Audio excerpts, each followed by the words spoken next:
إلى حضرة سيدنا محمد صلى الله عليه وسلم وإلى حضرات سائر أهل الخير كلهم أجمعين. الفاتحة. أعوذ بالله من الشيطان الرجيم. بسم الله الرحمن الرحيم. الحمد لله رب العالمين الرحمن الرحيم مالك يوم الدين. إياك نعبد وإياك نستعين. اهدنا الصراط المستقيم صراط الذين أنعمت عليهم غير المغضوب عليهم ولا الضالين. آمين. بسم الله الرحمن الرحيم. قل هو الله أحد الله الصمد لم يلد ولم يولد ولم يكن له كفوا أحد. بسم الله الرحمن الرحيم. قل هو الله أحد الله الصمد لم يلد ولم يولد ولم يكن له كفوا أحد. بسم الله الرحمن الرحيم. قل هو الله أحد الله الصمد لم يلد ولم يولد ولم يكن له كفوا أحد. بسم الله الرحمن الرحيم. قل أعوذ برب الفلق من شر ما خلق ومن شر غاسق إذا وقب ومن شر النفاثات في العقد ومن شر حاسد إذا حسد. بسم الله الرحمن الرحيم. قل أعوذ برب الناس ملك الناس إله الناس من شر الوسواس الخناس الذي يوسوس في صدور الناس من الجنة والناس.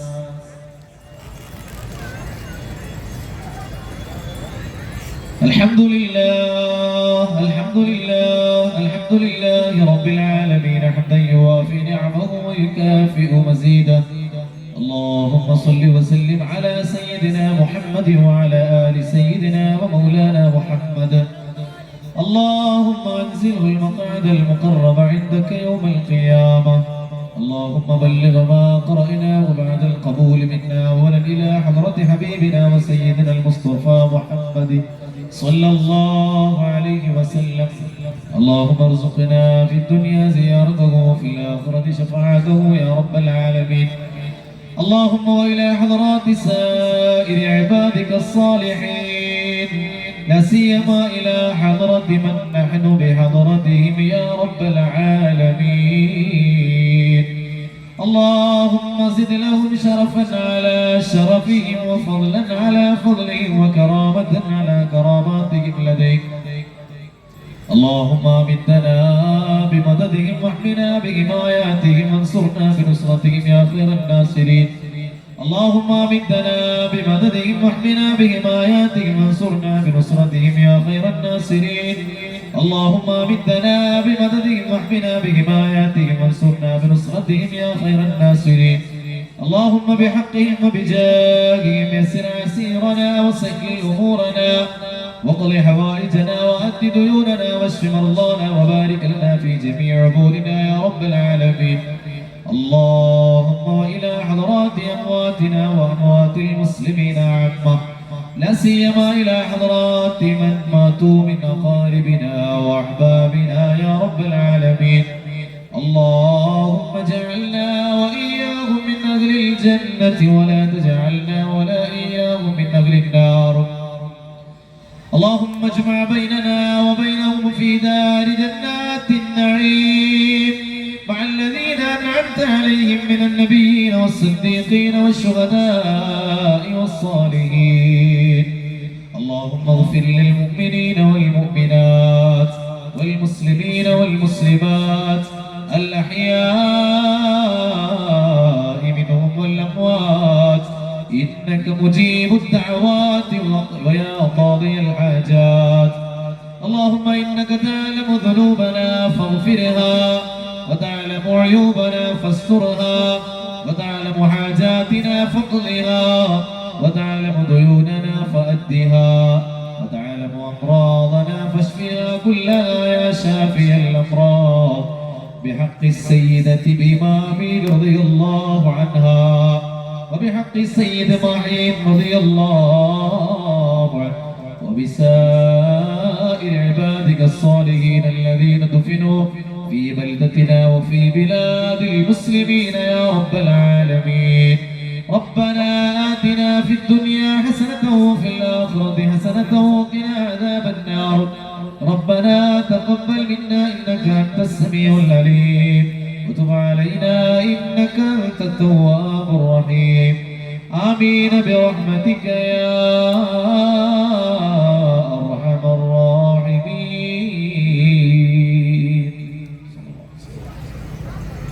سبحان ربك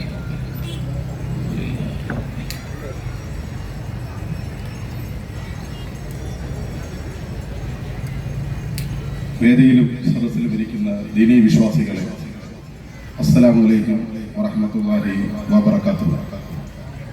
ഇന്ന് ഭീമാപള്ളി ഉറൂസിൻ്റെ 6ാം ദിനമായ ഇന്നത്തെ മതപ്രഭാഷണം നടത്തുന്നത് മലപ്പുറത്തിൻ്റെ ഇന്നത്തെ ഏറ്റവും നല്ല പ്രാസംഗികരിൽ ഒരാളായ മലപ്പുറത്തിൻ്റെ മുത്ത് എന്ന് തന്നെ നാം ഓരോരുത്തരും വിശേഷിക്കുന്ന പ്രിയ അൻവർ അലി ഹുദവിയാണ് ഇന്ന് നമുക്ക് പ്രഭാഷകനായി എത്തിയിരിക്കുന്നത്. ഭീമാപള്ളി മുസ്ലിം ജമാഅത്തിൻ്റെ പേരിൽ ഹാർദവമായി സ്വാഗതം ചെയ്യുന്നു. വേദിയിലിരിക്കുന്ന ഭീമാപള്ളി അസന്റ് ചീഫ് ഇമാം മാഹിൻ ഫൈസി ഉസ്താദ്, ഷാനവാസ് ഉസ്താദ്, അതുപോലെ ഗഫൂർ സാഹിബ് ഉൾപ്പെടെ ഉള്ളവരെ സ്വാഗതം ചെയ്യുന്നു. സദസ്സിലും അതുപോലെ ഈ ദീനി വിജ്ഞാന സദസ്സിൽ വീക്ഷിക്കുന്ന ഒട്ടേറെ ദീനി വിശ്വാസികളുണ്ട്. 10,000 ആളുകൾ ഇന്ന് ഈ സ്വരം അല്ലെങ്കിൽ ഈ പ്രഭാഷണം വീക്ഷിക്കുകയാണ്.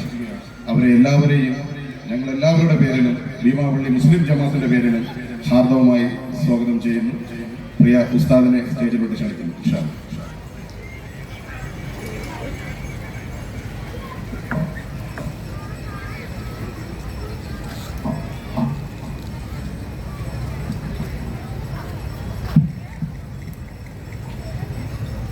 السلام عليكم ورحمة الله وبركاته.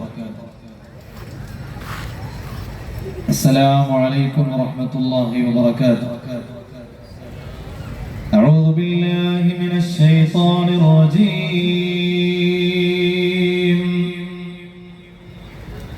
بسم الله الرحمن الرحيم.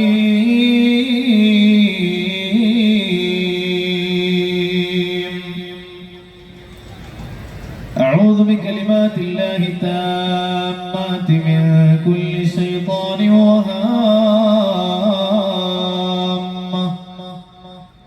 ومن كل عين لامة.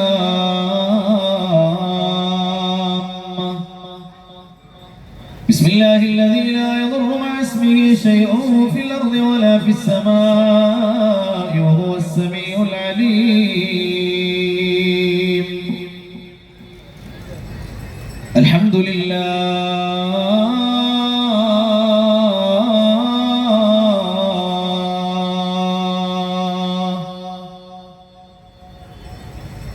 الحمد لله رب العالمين. اللهم صل على سيدنا محمد طب القلوب ودوائها وعافية الأبدان وشفائها ونور الأبصار وضيائها وعلى آله وصحبه وسلم تسليما. كلما ذكره الذاكرون وغفل عن ذكره الغافلون.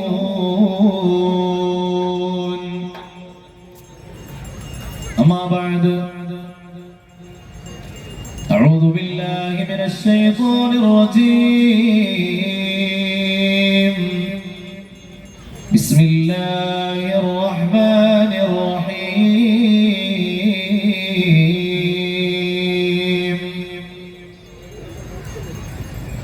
واعبدوا الله ولا تشركوا به شيئا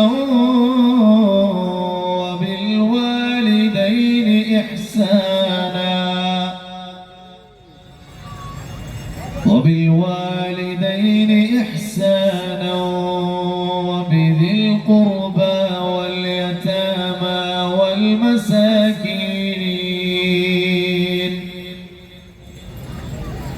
والمساكين والجار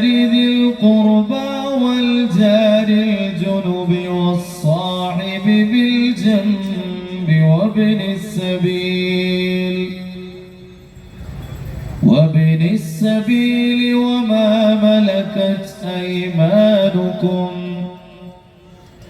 إن الله لا يحب من كان مختالا فخورا.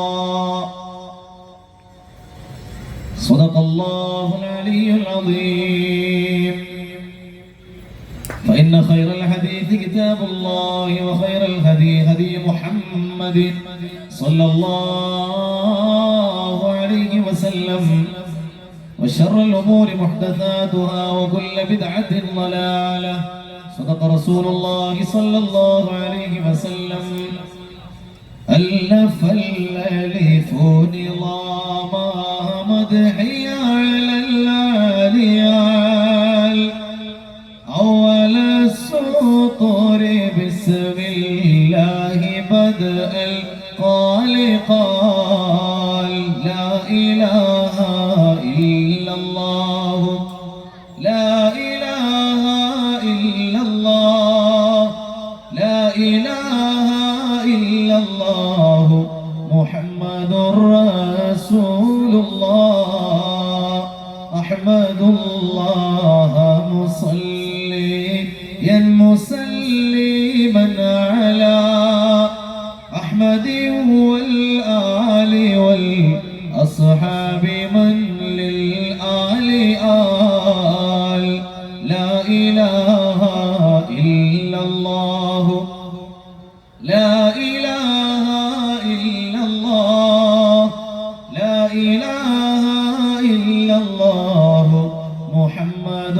رسول الله.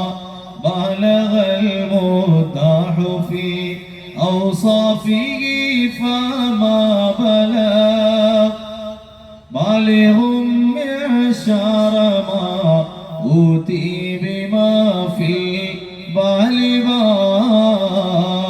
لا إله إلا الله.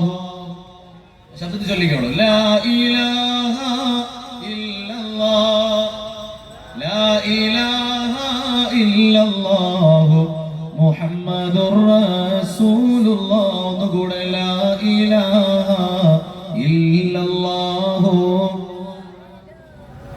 إلا الله لا إله إلا الله محمد رسول الله.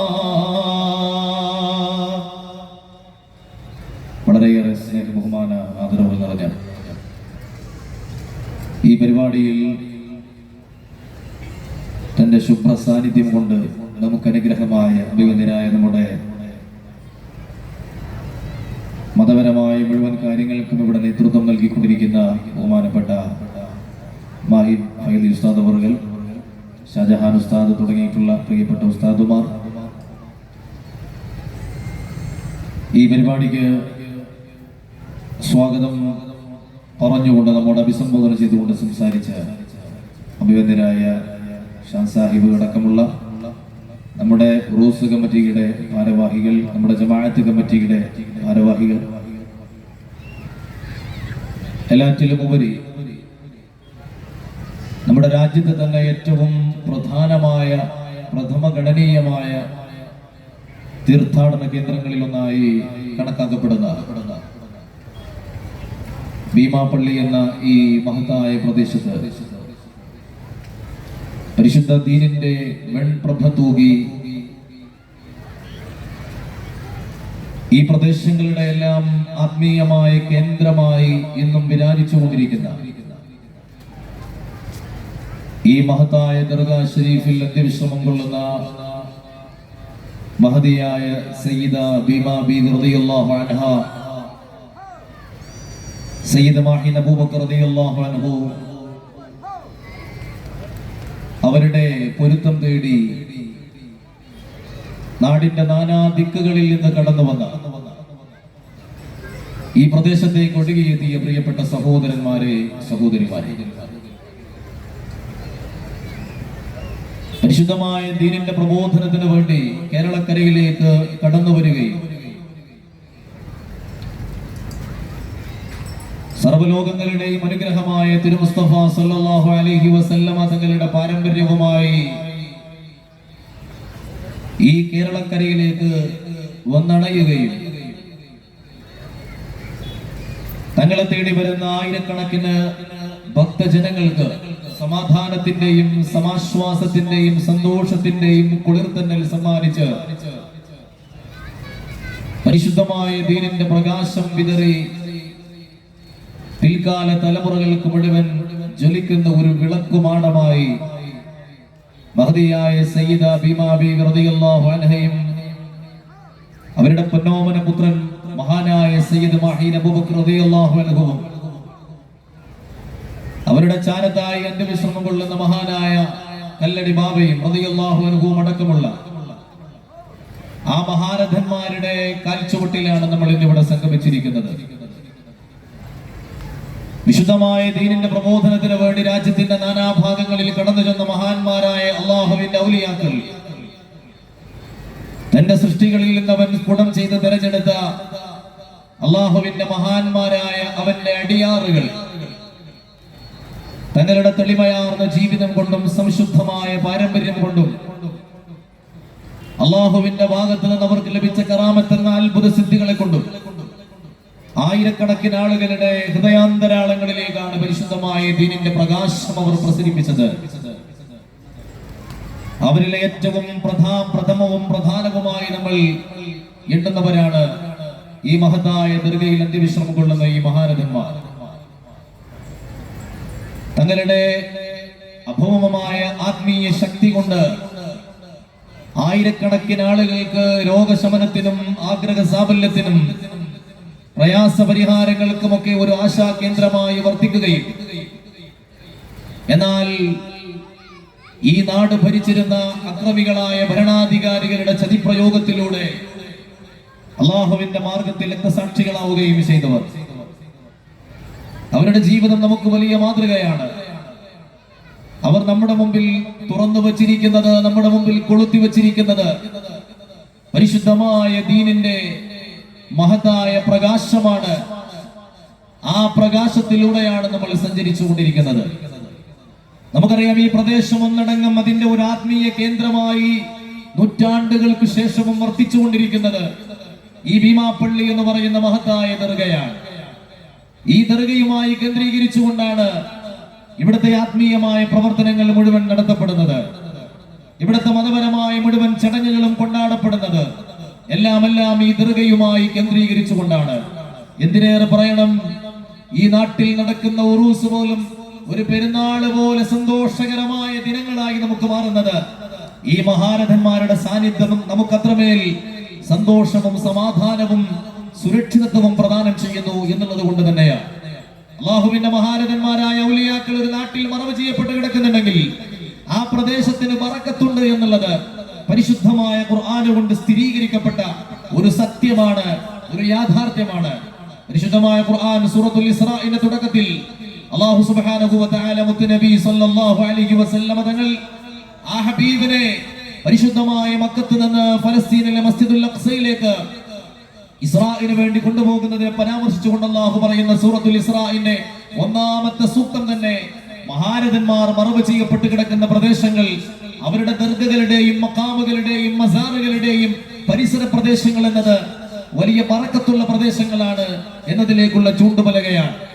സുബ്ഹാനല്ലദീ അസ്റാ ബിഅബ്ദിഹി ലൈലൻ മിനൽ മസ്ജിദിൽ ഹറാം من المسجد الحرام إلى المسجد الأقصى الذي باركنا حوله. പരിശുദ്ധമായ മക്കയിലെ മസ്ജിദുൽ ഹറാമിൽ നിന്ന് ബറക്കത്ത് ചെയ്ത മസ്ജിദുൽ അഖ്സയുടെ പരിസര പ്രദേശങ്ങൾ ബറക്കത്ത് ചെയ്ത പരിശുദ്ധമായ മസ്ജിദുൽ അഖ്സയുടെ ഭാഗത്തേക്ക് മുത്തുനബിയെ കൊണ്ടുപോയ അല്ലാഹു എത്ര സമുന്നതനാണ്. ഈ ആയത്തിന്റെ വിശദീകരണത്തിലാണ് മഹാന്മാരായ പണ്ഡിതന്മാർ നമ്മോട് പഠിപ്പിക്കുന്നത്. എന്തുകൊണ്ടാണ് മസ്ജിദുൽ അഖ്സയെ കുറിച്ച് അല്ലാഹു സുബ്ഹാനഹു വ തആല ചുറ്റുപാടും ബറക്കത്ത് ചെയ്യപ്പെട്ട പ്രദേശം എന്ന് പറഞ്ഞത്? ബിഖുബൂരിൽ അംബിയാഇ വസ്സാലിഹീൻ, സ്വാലിഹീങ്ങളുടെയും അംബിയാക്കളുടെയും ഖബറുകൾ അവിടെ നിലകൊള്ളുന്നു എന്നുള്ളതാണ്. അല്ലാഹു സുബ്ഹാനഹു വ തആല ഈ മഹാന്മാരുടെ സാന്നിധ്യം കൊണ്ട് നമുക്ക് ബറക്കത്തെറ്റിത്തന്ന് അനുഗ്രഹിക്കുമാറാവട്ടെ. എല്ലാവിധ പ്രയാസങ്ങളിൽ നിന്നും അള്ളാഹു നമ്മെ എല്ലാവരെയും കാത്ത് സലാമത്താക്കി തരട്ടെ. എല്ലാവിധ ബുദ്ധിമുട്ടുകളിൽ നിന്നും അള്ളാഹു സുബ്ഹാനഹു വ തആല നമുക്ക് രക്ഷ പ്രദാനം ചെയ്യുമാറാവട്ടെ. ഈ നാടിന് ഈ മഹാന്മാരുടെ സാന്നിധ്യം ഏറ്റവും വലിയൊരു ബറക്കത്തിന്റെ കവാടമായി ഖിയാമത്ത് നാൾ വരെ അള്ളാഹു തുറന്നു തരട്ടെ. എല്ലാവിധ ശാന്തിയും സമാധാനവും സന്തോഷവും സുഖജീവിതവും ഈ നാട്ടിലും നമ്മുടെ ലോകത്തുള്ള മുഴുവൻ മുസ്ലിമീങ്ങൾ ജീവിക്കുന്ന മുഴുവൻ പ്രദേശങ്ങളിലും അള്ളാഹു പ്രദാനം ചെയ്യുമാറാവട്ടെ. മക്കയൊളി തൂകി കൈരളിയിൽ വന്നവരെ, മക്കയൊളി തൂകി കൈരളിയിൽ വന്നവരെ, ഭീമാ ബീവി നാമമായി നിറയും മാലോകർക്ക് സ്നേഹമൊളിയും, പാരിൽ വെളിച്ചം കാട്ടിത്തന്ന തേന്മലരെ, പാരിൽ വെളിച്ചം കാട്ടിത്തന്ന തേന്മലരെ,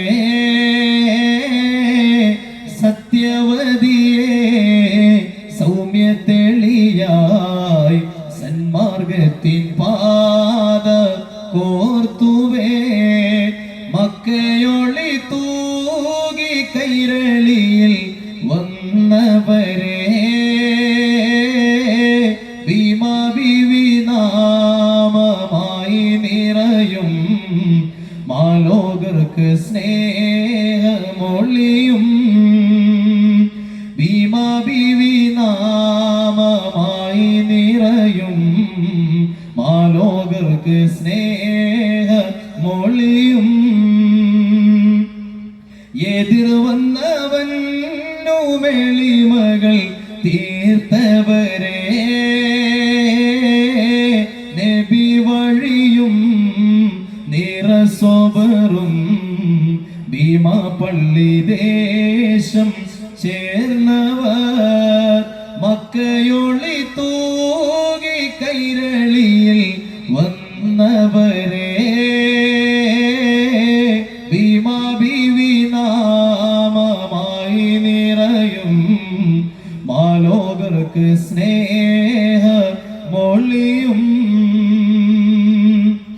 ഭീമാ ബീവി നല്ല അജബായിദാ പട്ടാളക്കാർക്ക് മുന്നിലും ഷജറായി സദാ, ബീവി ഭീമാ ബീവി നല്ല അജബായിദാ പട്ടാളക്കാർക്ക് മുന്നിലും ഷജറായി സദാ, കരം നൽകില്ലെന്നല്ലാവിൻ വഴി തൂകിയ, കരം നൽകില്ലെന്നല്ലാവിൻ വഴി തൂകിയ, കള്ളമെല്ലാം അകറ്റിയ ധീരധാര, കള്ളമെല്ലാം അകറ്റിയ ധീരധാര, മക്കയൊളി തൂകി കൈരളിയിൽ വന്നവരെ,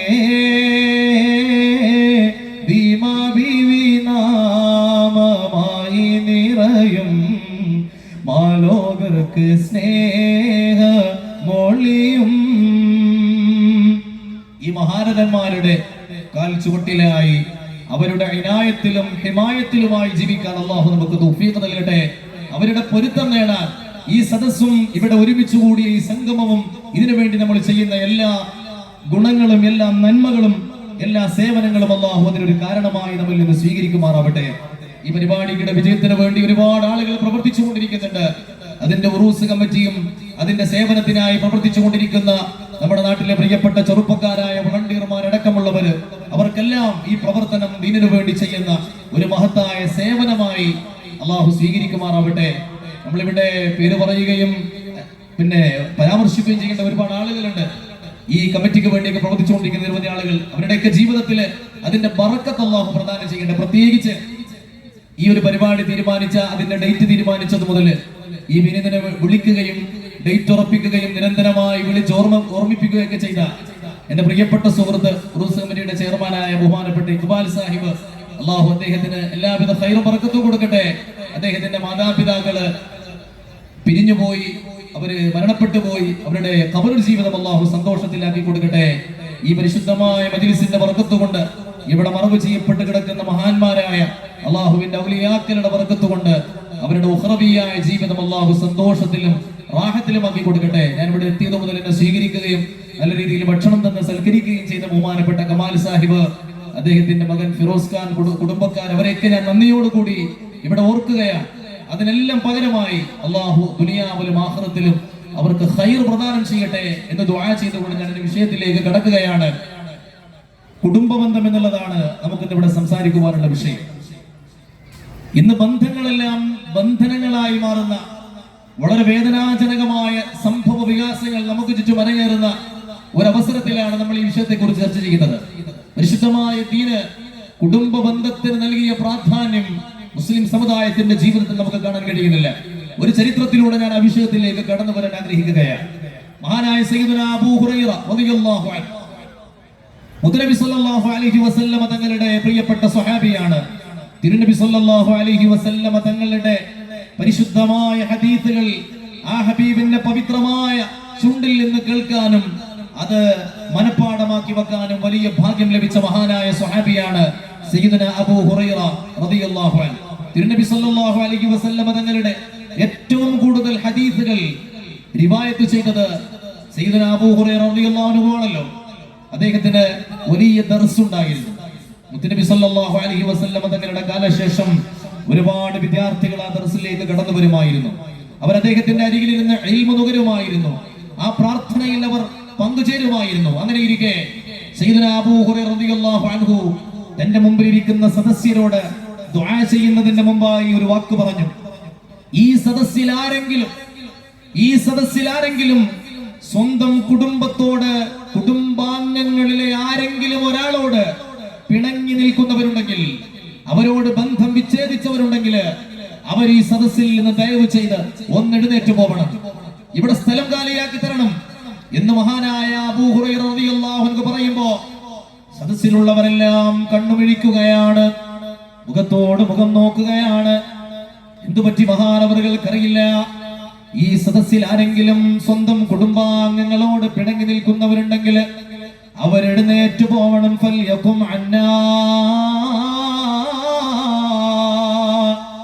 അവർ ഈ സദസ്സിൽ നിന്ന് എഴുന്നേറ്റ് പോകണമെന്ന് സയ്യിദുനാ അബൂ ഹുറൈറ റളിയല്ലാഹു അൻഹു ആ സദസ്സിലുള്ളവരോട് പറയുമ്പോൾ ഒരു നിമിഷത്തേക്ക് എല്ലാവരും സ്തബ്ധരായി പോവുകയാണ്. എന്നാൽ ആ സദസ്സിന്റെ മൂലയിൽ നിന്നൊരു ചെറുപ്പക്കാരൻ എഴുന്നേൽക്കുകയാണ്. അയാൾ ആ സദസ്സിൽ നിന്ന് എഴുന്നേറ്റുകൊണ്ട് തൽക്കാലം പുറത്തേക്ക് ഇറങ്ങുകയാണ്. ഒരല്പസമയം കഴിഞ്ഞു. അബൂ ഹുറൈറ റളിയല്ലാഹു അൻഹു ആ സദസ്സ് പിരിച്ചുവിടുന്നതിന് മുമ്പ് തന്നെ ആ ചെറുപ്പക്കാരൻ സദസ്സിലേക്ക് മടങ്ങി വരികയാണ്. അയാൾ അവിടെ വന്നൊരു ഭാഗത്തിരിക്കുമ്പോൾ ഹബീബിന്റെ സല്ലല്ലാഹു അലൈഹി വസല്ലമ തങ്ങളുടെ മുത്തുനബിയുടെ പരിശുദ്ധമായ പവിഴാധരങ്ങളിൽ നിന്ന് ഹദീസിന്റെ മുത്തുമണികൾ കോർത്തിണക്കിയ മഹാനായ അബൂ ഹുറൈറ റളിയല്ലാഹു അൻഹു ആ ചെറുപ്പക്കാരനോട് ചോദിക്കുകയാണ്, മോനെ, എന്തുകൊണ്ടാണ് നീ എഴുന്നേറ്റ് പോയത്? നീ പിന്നെ തിരിച്ചു വരാൻ കാരണം എന്താണ്? ആ ചെറുപ്പക്കാരൻ പറഞ്ഞു, അല്ലയോ ഉസ്താദ് അവറുകളെ, അങ്ങ് പറഞ്ഞപ്പോ എന്റെ മനസ്സിൽ എന്തെന്നില്ലാത്ത ഒരു നടുക്കമുണ്ടായി. അങ്ങ് പറഞ്ഞ വിഭാഗത്തിൽ പെട്ടയാളാണ് ഞാൻ എന്റെ കുടുംബവുമായി നല്ല ബന്ധത്തിലായിരുന്നില്ല. എന്റെ കുടുംബത്തിലെ എന്റെ പിതാവിന്റെ സഹോദരിയോട് എനിക്കൊരു പിണക്കമുണ്ടായിരുന്നു. പിതാവിന്റെ സഹോദരിക്ക് ഞങ്ങൾ അമ്മായി എന്നാണ് പറയും, മലപ്പുറത്ത് മാമി അല്ലെ, മാമി. എന്റെ മാമിയുമായി ഞാൻ പിണക്കത്തിലായിരുന്നു. റസൂലുള്ളാഹി സ്വല്ലല്ലാഹു അലൈഹി വസല്ലമ തങ്ങൾ പറഞ്ഞ വാക്കെന്താണ്? അൽ അമ്മതു ബിമൻസിലത്തിൽ ഉമ്മി ശഫീഉനാ റസൂലുള്ളാഹ്. നമ്മുടെ അമ്മായി, നമ്മുടെ മാമി എന്നവര് ഉമ്മയുടെ സ്ഥാനത്താണ് എന്ന് മുത്തുനബി സ്വല്ലല്ലാഹു അലൈഹി വസല്ലമ തങ്ങൾ പഠിപ്പിച്ചിട്ടുണ്ട്. അവരോട് ഗുണം ചെയ്യുന്നത് ഉമ്മയോട് ഗുണം ചെയ്യുന്നത് പോലെയാണ്. ഉമ്മമാര് മരിച്ചുപോയവരെ ഇനി ആ ഉമ്മമാർക്ക് ഗുണം ചെയ്യാൻ കഴിയില്ലെന്ന്, അവരുടെ പൊരുത്തം നേടാൻ കഴിയില്ലെന്നുള്ള നിരാശയിൽ നിങ്ങൾ ഇരിക്കേണ്ടതില്ല. നിങ്ങളുടെ കുടുംബത്തിലെ മാമിമാരുണ്ടല്ലോ, എളാമമാരുണ്ടല്ലോ, മൂത്തമ്മമാരുണ്ടല്ലോ, ഉമ്മയുടെ അനിയത്തിമാരുണ്ടല്ലോ, ജ്യേഷ്ഠത്തിമാരുണ്ടല്ലോ, ഉപ്പയുടെ അനിയത്തിമാരുണ്ടല്ലോ, ജ്യേഷ്ഠത്തിമാരുണ്ടല്ലോ, അവർക്ക് ഗുണം ചെയ്യുന്നത് സ്വന്തം ഉമ്മയോട് ഗുണം ചെയ്യുന്നതിന് തുല്യമാണെന്ന് ശഫീഉനാ റസൂലുള്ളാഹ് സ്വല്ലല്ലാഹു അലൈഹി വസല്ലം ആ ചെറുപ്പക്കാരൻ മഹാനായ അബൂ ഹുറൈറ തങ്ങളോട് പറയുകയാണ്. എന്റെ മാമിയോട് ഞാൻ പിണക്കത്തിലായിരുന്നു, എന്തോ ഒരു വാക്ക് പറഞ്ഞതിന്റെ പേരിൽ സ്വരച്ചേർച്ചയിലായിരുന്നു, അകൽച്ചയിലായിരുന്നു. അങ്ങ് ആ വാക്ക് പറഞ്ഞപ്പോൾ, ഈ സദസ്സിൽ നിന്ന് എഴുന്നേറ്റ് പോകണമെന്ന് പറഞ്ഞപ്പോ എന്റെ മനസ്സിൽ എന്തെന്നില്ലാത്ത കുറ്റബോധമുണ്ടായി. ഞാൻ എന്റെ മാമിയുടെ അരികിൽ ചെന്നു, അവരോട് പറഞ്ഞു, അല്ലേ ഉമ്മ, നിങ്ങളോട് ഞാൻ ഒരുതാത്തത് വല്ലതും പറഞ്ഞു പോയിട്ടുണ്ടെങ്കിൽ നിങ്ങൾ എനിക്ക് പുറത്തു തരണേ.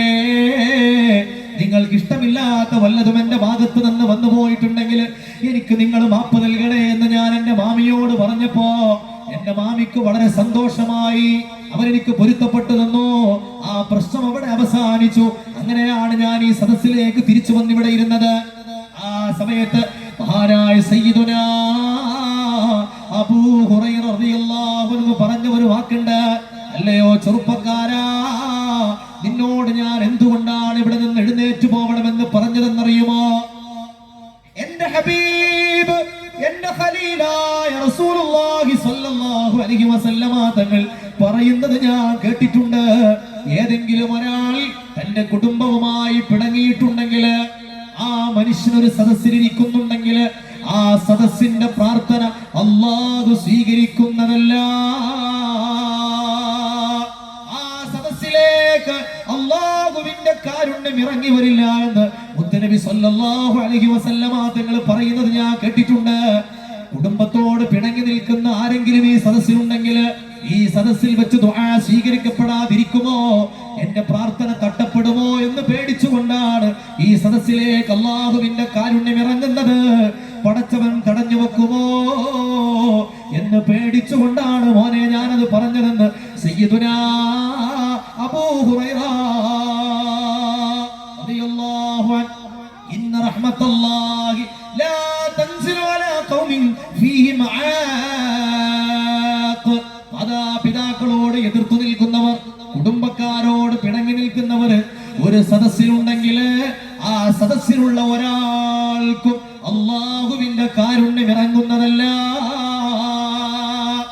ഇനി നമ്മുടെ നിസ്കാരം എന്തിനാണ്?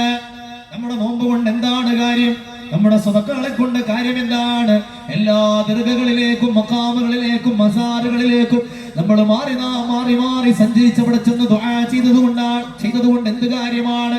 ആ പ്രാർത്ഥനകൾ ഒരിക്കലും ആകാശം വിട്ടുകിടക്കുകയില്ല.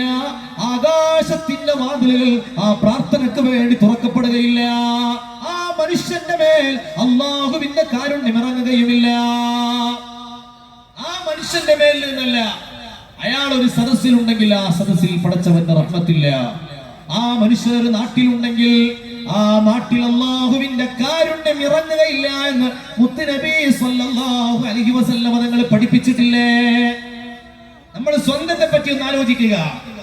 എന്റെ കുടുംബത്തോട് ഞാൻ പിണങ്ങി നിൽക്കുന്നവനാണെങ്കിൽ, എന്റെ കുടുംബാംഗങ്ങളുമായി ഞാൻ ഏതെങ്കിലും തരത്തിലുള്ള പിണക്കത്തിലാണെങ്കിൽ, എന്റെ രക്തബന്ധുക്കളുമായി, എന്റെ അയൽവാസികളുമായി ഏതെങ്കിലും തരത്തിൽ ഞാൻ പിണങ്ങി നിൽക്കുന്നവനാണെങ്കിൽ, എന്നെ കൊണ്ടിവിടെ കാരുണ്യം പോലും ഇറക്കപ്പെടുന്നില്ല എങ്കിൽ ഞാൻ എത്ര നീചനാണ്, ഞാൻ പടച്ചവന്റെ റഹ്മത്തിൽ നിന്ന് എത്രമാത്രം അട്ടിയോടിക്കപ്പെട്ടവനാണെന്ന് അല്ലാഹു നമ്മളെ കാത്തുരക്ഷിക്കട്ടെ. ഈ ഒരൊറ്റ സംഭവം മതി ഈ വിഷയത്തിന്റെ ഗൗരവം നമുക്ക് മനസ്സിലാവാൻ. നമ്മളൊന്ന് ആലോചിച്ച് നോക്കി, ഈ കൂടിയിരിക്കുന്ന ആയിരക്കണക്കിന് ആളുകളിൽ ഏതെങ്കിലും ഒരാൾ കുടുംബ ബന്ധത്തിന്റെ കാര്യത്തിൽ ശ്രദ്ധയില്ലാത്തവനാണെങ്കിൽ, കുടുംബത്തോട് പിണങ്ങി നിൽക്കുന്നവനാണെങ്കിൽ, രക്തബന്ധുക്കളോട് മുത്താപ്പയോ എളാപ്പയോ കൊച്ചാപ്പയോ അമ്മാവനോ മാമിയോ ആരുമാവട്ടെ അവരോട് ഏതെങ്കിലും ഒരു കാര്യത്തിൽ എന്ത് കാരണത്തിന്റെ പേരിലാണെങ്കിലും പിണങ്ങി നിൽക്കുന്നവർ, ഞാൻ അത്തരത്തിൽപ്പെട്ടവനാണെങ്കിൽ എന്നെ കൊണ്ട് ഈ സദസ്സ് പോലും അല്ലാഹു സ്വീകരിക്കില്ല എന്ന് പറഞ്ഞാൽ ഞാൻ എത്ര പരാജയപ്പെട്ടവനാണെന്ന് നമ്മിൽ ഓരോരുത്തരും നെഞ്ചത്ത് കൈവച്ച് ആലോചിക്കേണ്ടതാണ്. അല്ലാഹു നമ്മളെയൊക്കെ നന്നാക്കി തരട്ടെ. അല്ലാഹു നമ്മളെ സ്വാലിഹീങ്ങളിൽ പെടുത്തി തരട്ടെ. പടച്ചവനോടുള്ള ബാധ്യതയും പടപ്പുകളോടുള്ള ബാധ്യതയും ഒരുപോലെ നിറവേറ്റി ഒരാളോടും ഒരു ഹക്കിടപാടുമില്ലാതെ തൗബയോടുകൂടി മരിക്കാൻ ഈ സദസ്സിലുള്ള മുഴുവൻ ആളുകൾക്കും നീ തൗഫീഖ് നൽകണേ അല്ലാഹ്. മുത്തനബി സല്ലല്ലാഹു അലൈഹി വസല്ലം തങ്ങൾ മക്കത്തെ 13 കൊല്ലത്തെ പ്രബോധനം കഴിഞ്ഞ് അള്ളാഹുവിന്റെ കൽപ്പന കിട്ടിയപ്പോ സിദ്ദീഖ് റളിയല്ലാഹു അൻഹുവിനോടൊത്ത് മദീനയിലേക്ക് ഹിജ്റ പോവുകയാണ്. ഒരു പുതിയ നാട്ടിലേക്ക് ഒരു പുതിയ മനുഷ്യൻ കടന്നു വരികയാണ്. ആളുകളെല്ലാം മുത്തനബി സല്ലല്ലാഹു അലൈഹി വസല്ലം തങ്ങളെ കാത്തിരിക്കുകയാണ്. ഹബീബ് മദീനയിലേക്ക് പുറപ്പെട്ടിട്ടുണ്ട് എന്നറിഞ്ഞപ്പോഴേക്ക് മദീനയിൽ അൻസ്വാരികൾ നാടിന്റെ അതിർത്തിയിൽ ചെന്ന് കണ്ണു നട്ടിരിക്കും. രാവിലെ മുതൽ വൈകുന്നേരം വരെ എങ്ങാനും ആ മരുഭൂമിയുടെ ചക്രവാള സീമകൾക്കപ്പുറത്ത് നിന്ന് 2 മഹാന്മാരായ മനുഷ്യർ കടന്നു വരുന്നുണ്ടോ എന്നറിയാൻ വേണ്ടി സൗർ ഗുഹ വിട്ട് റസൂൽ നീങ്ങണേ, സൗമ്യരാം സിദ്ദീഖുമന്ന് കൂട്ടിന്. സൗർ ഗുഹ വിട്ട് റസൂൽ നീങ്ങണേ, സൗമ്യരാം സിദ്ദീഖുമന്ന് കൂട്ടിന്. യസ്രിബിലേക്കാണ് യാത്ര തുടരണേ, യസ്രിബിലേക്കാണ് യാത്ര തുടരണേ. സിദ്ദീഖോരെ മനസ്സിൽ ഭയം നിറയണേ. ആ തൗർഗഹയിൽ നിന്ന് മുത്തുനബി സല്ലല്ലാഹു അലൈഹി വസല്ലം തങ്ങളും സിദ്ദീഖ് റളിയല്ലാഹു അൻഹു മദീനയിലേക്ക് പുറപ്പെട്ടു എന്നറിഞ്ഞപ്പോൾ ഈ ഭൂമിയിൽ ജീവിച്ചിരിക്കുന്നവരിലെ ഏറ്റവും മഹാന്മാർ അവരെ കാത്തിരിക്കുകയാണ് മദീനക്കാർ. വൈകുന്നേരം വരെ അവർ കാത്തിരിക്കും. മുത്തുനബി വന്നില്ല. അവർ നിരാശയോടുകൂടി വീട്ടിലേക്ക് തിരിച്ചു പോകും. ഇന്നത്തെ പോലെ ഫേസ്ബുക്കോ അല്ലെങ്കിൽ വാട്സപ്പോ മറ്റു സംവിധാനങ്ങളോ ഇല്ലല്ലോ. വരുമ്പോ കാണുക എന്നതല്ലാതെ നേരത്തെ വിവരം അറിയാൻ യാതൊരു മാർഗവുമില്ലല്ലോ. അങ്ങനെ ആ കാത്തിരിപ്പിന് വിരാമമായി അതാ അകലെ നിന്ന 2 മഹാന്മാരുടെ നിഴലിങ്ങനെ കാണുകയാണ്. അവരുടെ രൂപം ഇങ്ങനെ തെളിഞ്ഞു കാണുകയാണ്.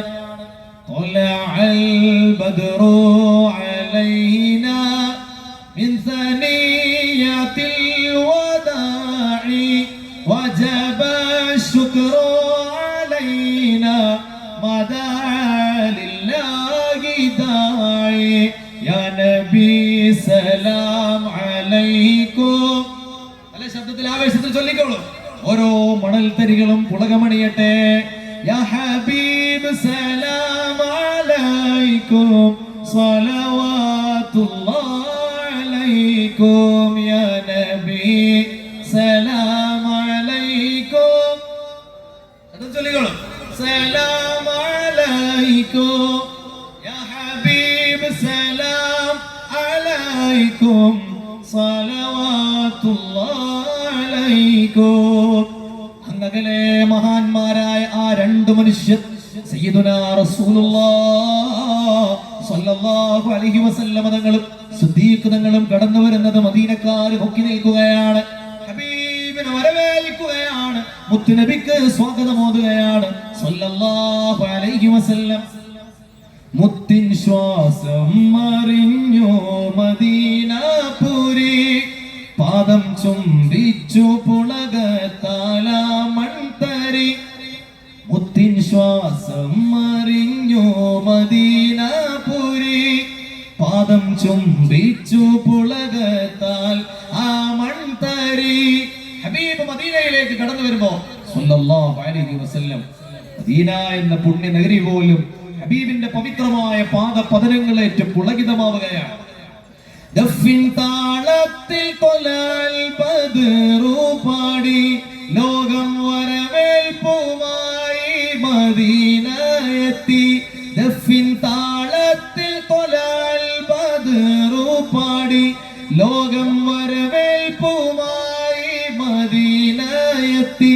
ചെന്നെത്താനുള്ള വിധിയല്ല കാണിച്ചതാ, കാത്തിരുന്ന ദിനം വന്നു ചേരുന്നതാ. കാത്തിരിപ്പിൻ സുഖം കണ്ണിൽ കാണുന്നതാ. സ്വലാത്തുല്ലാഹ് സലാമുല്ലാഹ് അലാ ത്വാഹ റസൂലില്ലാഹ്. സ്വലാത്തുല്ലാഹ് സലാമുല്ലാഹ്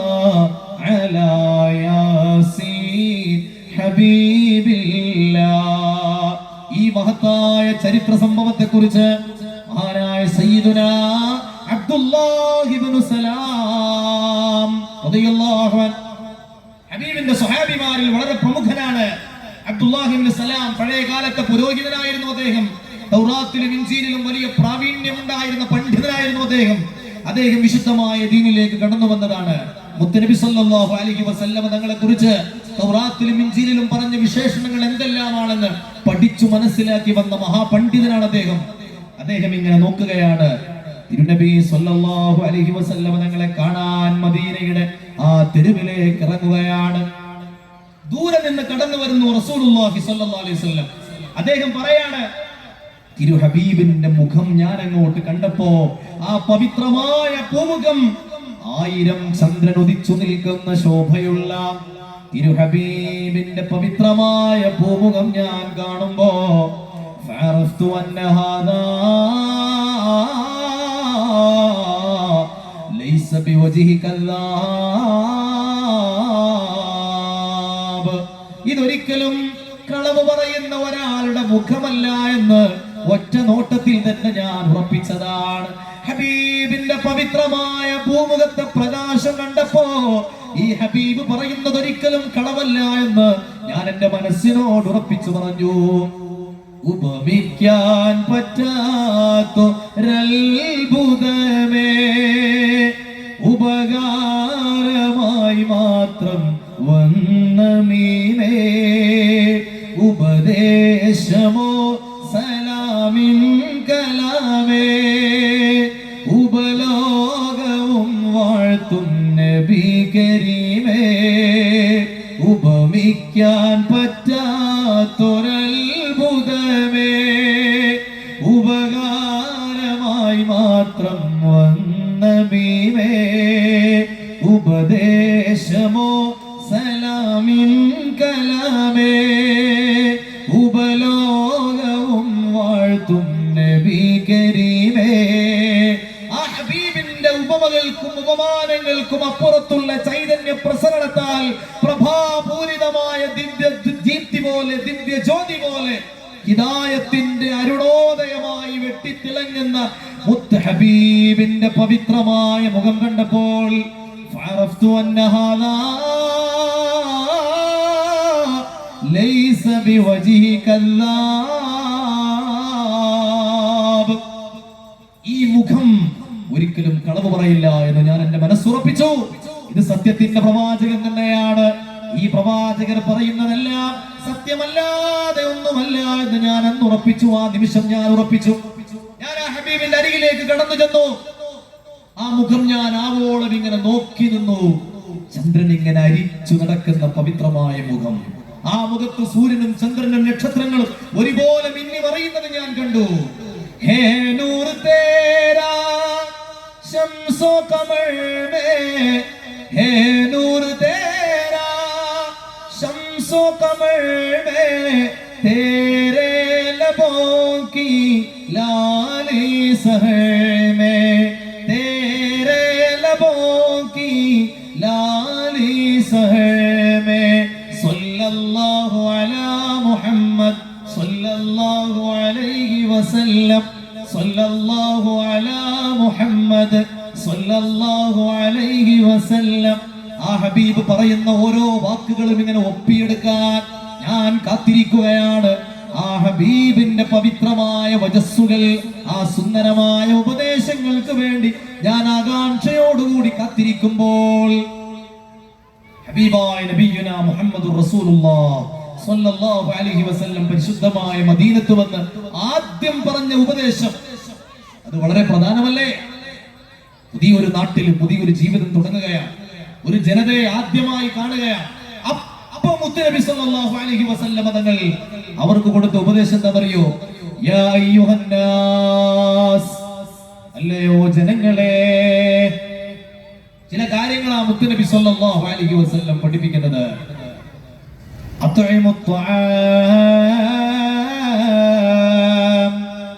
നിങ്ങൾ വിശന്നവർക്ക് ഭക്ഷണം കൊടുക്കണമേ. നമ്മുടെ ഏത് പരിപാടികൾ സംഘടിപ്പിച്ചാലും നമ്മുടെ ഭക്ഷണം കൊടുക്കുക എന്നുള്ളത്, അന്നദാനം എന്ന് പറയുന്നത് ഏറ്റവും പ്രധാനപ്പെട്ട ഒരു അജണ്ടയാണ്. ഉറൂസ് ഉറൂസുകൾക്കായാലും നബിദിനത്തിനായാലും മറ്റേത് പരിപാടികൾക്കായാലും നമ്മൾ അന്നദാനം എന്ന് പറയുന്നത് പ്രധാനപ്പെട്ട ഒരു പരിപാടിയാണ്. പതിനായിരക്കണക്കിന് ആളുകൾ നാടിന്റെ നാനാഭാഗങ്ങളിൽ നിന്നും കടന്നു വന്ന് കിലോമീറ്ററുകളോളം ലൈന് നിന്ന് മണിക്കൂറുകളോളം വെയിൽ കൊള്ളുന്നത് അവർക്ക് അരി വാങ്ങാനുള്ള പണമില്ലാത്തതിന്റെ പേരിലല്ല, അവരുടെ വീട്ടിൽ ഭക്ഷണമില്ലാത്തതിന്റെ പേരിലല്ല. ഈ മഹാന്മാരുടെ ചാരത്ത് വെച്ച് കൊടുക്കുന്ന ആ ഒരു മഹത്തായ ദാനത്തിനൊരു ബറക്കത്തുണ്ട്. ആ ബറക്കത്തിന് തങ്ങളുടെ രോഗങ്ങൾ ശമിപ്പിക്കാനുള്ള കഴിവുണ്ട്, തങ്ങളുടെ പ്രയാസങ്ങൾ മാറ്റിത്തരാനുള്ള കഴിവുണ്ട് എന്ന വിശ്വാസത്തിലാണ് ഈ ഭക്ഷണം ഒരു മരുന്നായി അവർ കൊണ്ടുപോകുന്നത്. അവിടെ മതത്തിന്റെ വ്യത്യാസമില്ല, ജാതിയുടെ വ്യത്യാസമില്ല, ഭാഷയോ ദേശമോ അവിടെ വിഷയമല്ല. നാനാ ജാതി മത്സരായ ആളുകൾ കടന്നു വന്ന് ആ ഭക്ഷണം അവിടെ മരുന്നായി അവർ വാങ്ങിക്കൊണ്ടു പോവുകയാണ്. ഒരു സംഭവം കാണാൻ കഴിയും. ഒരു ഉസ്താദ് പറഞ്ഞൊരു അനുഭവം ഇങ്ങനെയാണ്. ഒരിക്കൽ റബീഉൽ അവ്വൽ 12-ന്റെ ഒരു ദിവസത്തില് ഒരു മദ്രസയിൽ ജോലി ചെയ്യുന്ന ഉസ്താദും അവിടുത്തെ കുട്ടികളുമെല്ലാം നബിദിനത്തിന്റെ റാലി കഴിഞ്ഞിട്ട് അവര് മദ്രസയിൽ വിശ്രമിക്കുകയാണ്. ആ സമയത്താണ് നാട്ടിലുണ്ടായത് ഒരു അമുസ്ലിമായിരുന്ന ഒരു സഹോദരി കടന്നു വന്നത്. എന്നിട്ട് മദ്രസയിലേക്ക് വന്നിട്ട് ഉസ്താദിനോട് പറഞ്ഞു, ഉസ്താദെ, സാധാരണയായി എല്ലാ നബിദിനത്തിന്റെ റാലിയിൽ നിങ്ങൾ കടന്നു പോകുമ്പോഴും ഒരു മിഠായി എനിക്ക് കിട്ടാറുണ്ട്, അത് ഇപ്രാവശ്യം എനിക്ക് കിട്ടിയിട്ടില്ല. അതുകൊണ്ട് ഞാൻ ഇവിടെ മിഠായി ബാക്കിയുണ്ടെങ്കിൽ അത് കിട്ടാൻ വേണ്ടി ചോദിച്ചു വന്നതാണെന്ന് പറഞ്ഞു. അപ്പൊ അവിടെ മിഠായി കുറച്ച് ബാക്കിയുണ്ട്, അതെടുത്തിട്ട് ആ സഹോദരിക്ക് കൊടുത്തു. അവർ പറയുന്ന വാക്കാണ് നമ്മൾ ശ്രദ്ധിക്കേണ്ടത്. എനിക്ക് മിഠായി വാങ്ങാനുള്ള പണമില്ലാത്തതിന്റെ പേരിലോ അല്ലെങ്കിൽ ഇത് കഴിക്കാനുള്ള വലിയ കൊതി കൊണ്ടോ വന്നതല്ല ഞാന്. എല്ലാ പ്രാവശ്യവും പരിശുദ്ധമായ റബീഉൽ അവ്വലിലെ നബിദിനത്തിന്റെ ഘോഷയാത്ര കടന്നു പോകുമ്പോൾ ആ ഘോഷയാത്ര കാണാൻ വേണ്ടി ഞാൻ റോഡിന്റെ സൈഡിൽ നിൽക്കാറുണ്ട്. ആ സമയത്തിന്റെ കയ്യിൽ കിട്ടുന്ന മിഠായി ഉണ്ടല്ലോ, മധുര പലഹാരം ഉണ്ടല്ലോ, അത് ഞാൻ എന്റെ വീട്ടിലേക്ക് കൊണ്ടുപോയിട്ട് എന്തെങ്കിലും ഒരു ആവശ്യം എന്റെ മനസ്സിൽ കരുതിയിട്ട് ഞാനത് തിന്നാൽ, ഞാനത് ഭക്ഷിച്ചാൽ എന്റെ ആവശ്യമല്ല, എന്റെ ആവശ്യം ദൈവം തമ്പുരാൻ പൂർത്തീകരിച്ചു തരാറുണ്ട്. ഒരു അമുസ്ലിമായ സഹോദരിയുടെ വിശ്വാസമാണത്. ഞങ്ങളുടെ രോഗങ്ങള് അതുകൊണ്ട് മാറാറുണ്ട്. അപ്പൊ നമ്മൾ ഏത് പരിപാടിയിൽ ഉണ്ടെങ്കിലും അതിന്റെ പ്രധാനപ്പെട്ട ഒരു അജണ്ടയാണ് അന്നദാനം എന്ന് പറയുന്നത്. അത് നമുക്കാർക്കെങ്കിലും ഭക്ഷണം കിട്ടാത്തത് കൊണ്ടല്ല. പഴയ കാലത്ത് നമുക്ക് അങ്ങനെ പറയായിരുന്നു, നാട്ടിൽ പട്ടിണിയായിരുന്നു, ദാരിദ്ര്യമായിരുന്നു. അപ്പൊ ഉറൂസിന്റെ അന്ന് എല്ലാവർക്കും നല്ലൊരു ഭക്ഷണം കൊടുക്കുക എന്ന പേരിലാണ്. ഇന്ന് അങ്ങനെയില്ല. ഇന്ന് എല്ലാവരുടെ കയ്യിലും ആവശ്യത്തിന് ഭക്ഷണമുണ്ട്. ഒരുവിധം ആളുകളുടെ ഒക്കെ കയ്യില് ആവശ്യത്തിന് ഭക്ഷണവും കാര്യങ്ങളൊക്കെ ഉണ്ട്. അള്ളാഹു നമുക്ക് ബറക്കത്ത് തന്ന് അനുഗ്രഹിക്കുമാറാവട്ടെ. അള്ളാഹുവേ, നാട്ടിലുള്ള സഹോദരങ്ങൾ കടലിനെ ആശ്രയിച്ചു ജീവിക്കുന്നവരാണ്, സമുദ്രത്തെ ആശ്രയിച്ചു ജീവിക്കുന്നവരാണ്. ആ സമുദ്രത്തിൽ നീ ഒളിപ്പിച്ചു വെച്ച നിന്റെ റിസ്കിന്റെ കനികൾ വാരിയെടുത്ത് അതിലൂടെ ഉപജീവനം നടത്തുന്നവരാണ്. അല്ലാ, അവർക്ക് നിന്റെ റിസ്കിന്റെ വാതിലുകൾ നീ തുറന്നു കൊടുക്കണേ അല്ലാ. അവരുടെ ജോലികളിലും കച്ചവടങ്ങളിലും മറ്റു കാര്യങ്ങളിലും നീ ബറക്കത്ത് കൊടുക്കണേ അല്ലാ. ജീവിതത്തിന്റെ രണ്ടറ്റങ്ങൾ കൂട്ടിമുട്ടിക്കാൻ വേണ്ടി പ്രയാസപ്പെടുന്ന സഹോദരങ്ങളുണ്ട്. അല്ലാഹുവേ, അവരുടെ ജോലികളിൽ നീ ബറക്കത്ത് നീ ഏറ്റിക്കൊടുക്കണേ അല്ലാ. അതുപോലെ വിദേശ രാജ്യങ്ങളിലും മറ്റുമൊക്കെ ജോലി ചെയ്യുന്നവർ ഈ നാട്ടിലുണ്ട്. അല്ലാ, ഈ പരിശുദ്ധമായ മജ്‌ലിസിൽ ഇവിടെ ഒരുമിച്ച് കൂടിയവർ പല വിധത്തിലുള്ള പ്രയാസങ്ങൾ ഉള്ളവരുണ്ട്. എല്ലാം നീ മാറ്റി കൊടുക്കണേ അല്ലാ. എന്തുകൊണ്ടാണ് നമ്മുടെ പരിപാടികളിലൊക്കെ പ്രധാനപ്പെട്ട ഒരു വിഷയമായി അന്നദാനത്തെ നമ്മൾ ഏറ്റെടുക്കുന്നത്? അത് മുത്തുനബിയുടെ ഒരു കൽപ്പനയാണ് സല്ലല്ലാഹു അലൈഹി വസല്ലം. നിങ്ങൾ വിശന്നവർക്ക് ഭക്ഷണം കൊടുക്കുക. റസൂലുള്ളാഹി സ്വല്ലല്ലാഹു അലൈഹി വസല്ലം തങ്ങൾ മദീനത്ത് വന്ന് ആദ്യമായി പറഞ്ഞ 4 കാര്യങ്ങളിൽ ഒന്ന് ഭക്ഷണം കൊടുക്കുക എന്നുള്ളതാണ്. രണ്ടാമത്തത് എന്താണെന്ന് അറിയുമോ? വസിലുൽ അർഹാം. നിങ്ങൾ കുടുംബ ബന്ധങ്ങളെ ശ്രദ്ധയോടുകൂടി പുലർത്തേണമേ. ബന്ധങ്ങൾ നശിപ്പിക്കാൻ പാടുള്ളതല്ല, ബന്ധങ്ങൾ നിങ്ങൾ തകർത്തു കളയാൻ പാടുള്ളതല്ല. ഏത് കാരണത്തിന്റെ പേരിലാണെങ്കിലും കുടുംബക്കാർ തമ്മിലുള്ള ബന്ധങ്ങൾ അറുത്തു മുറിച്ചു കളയാൻ പാടുള്ളതല്ല.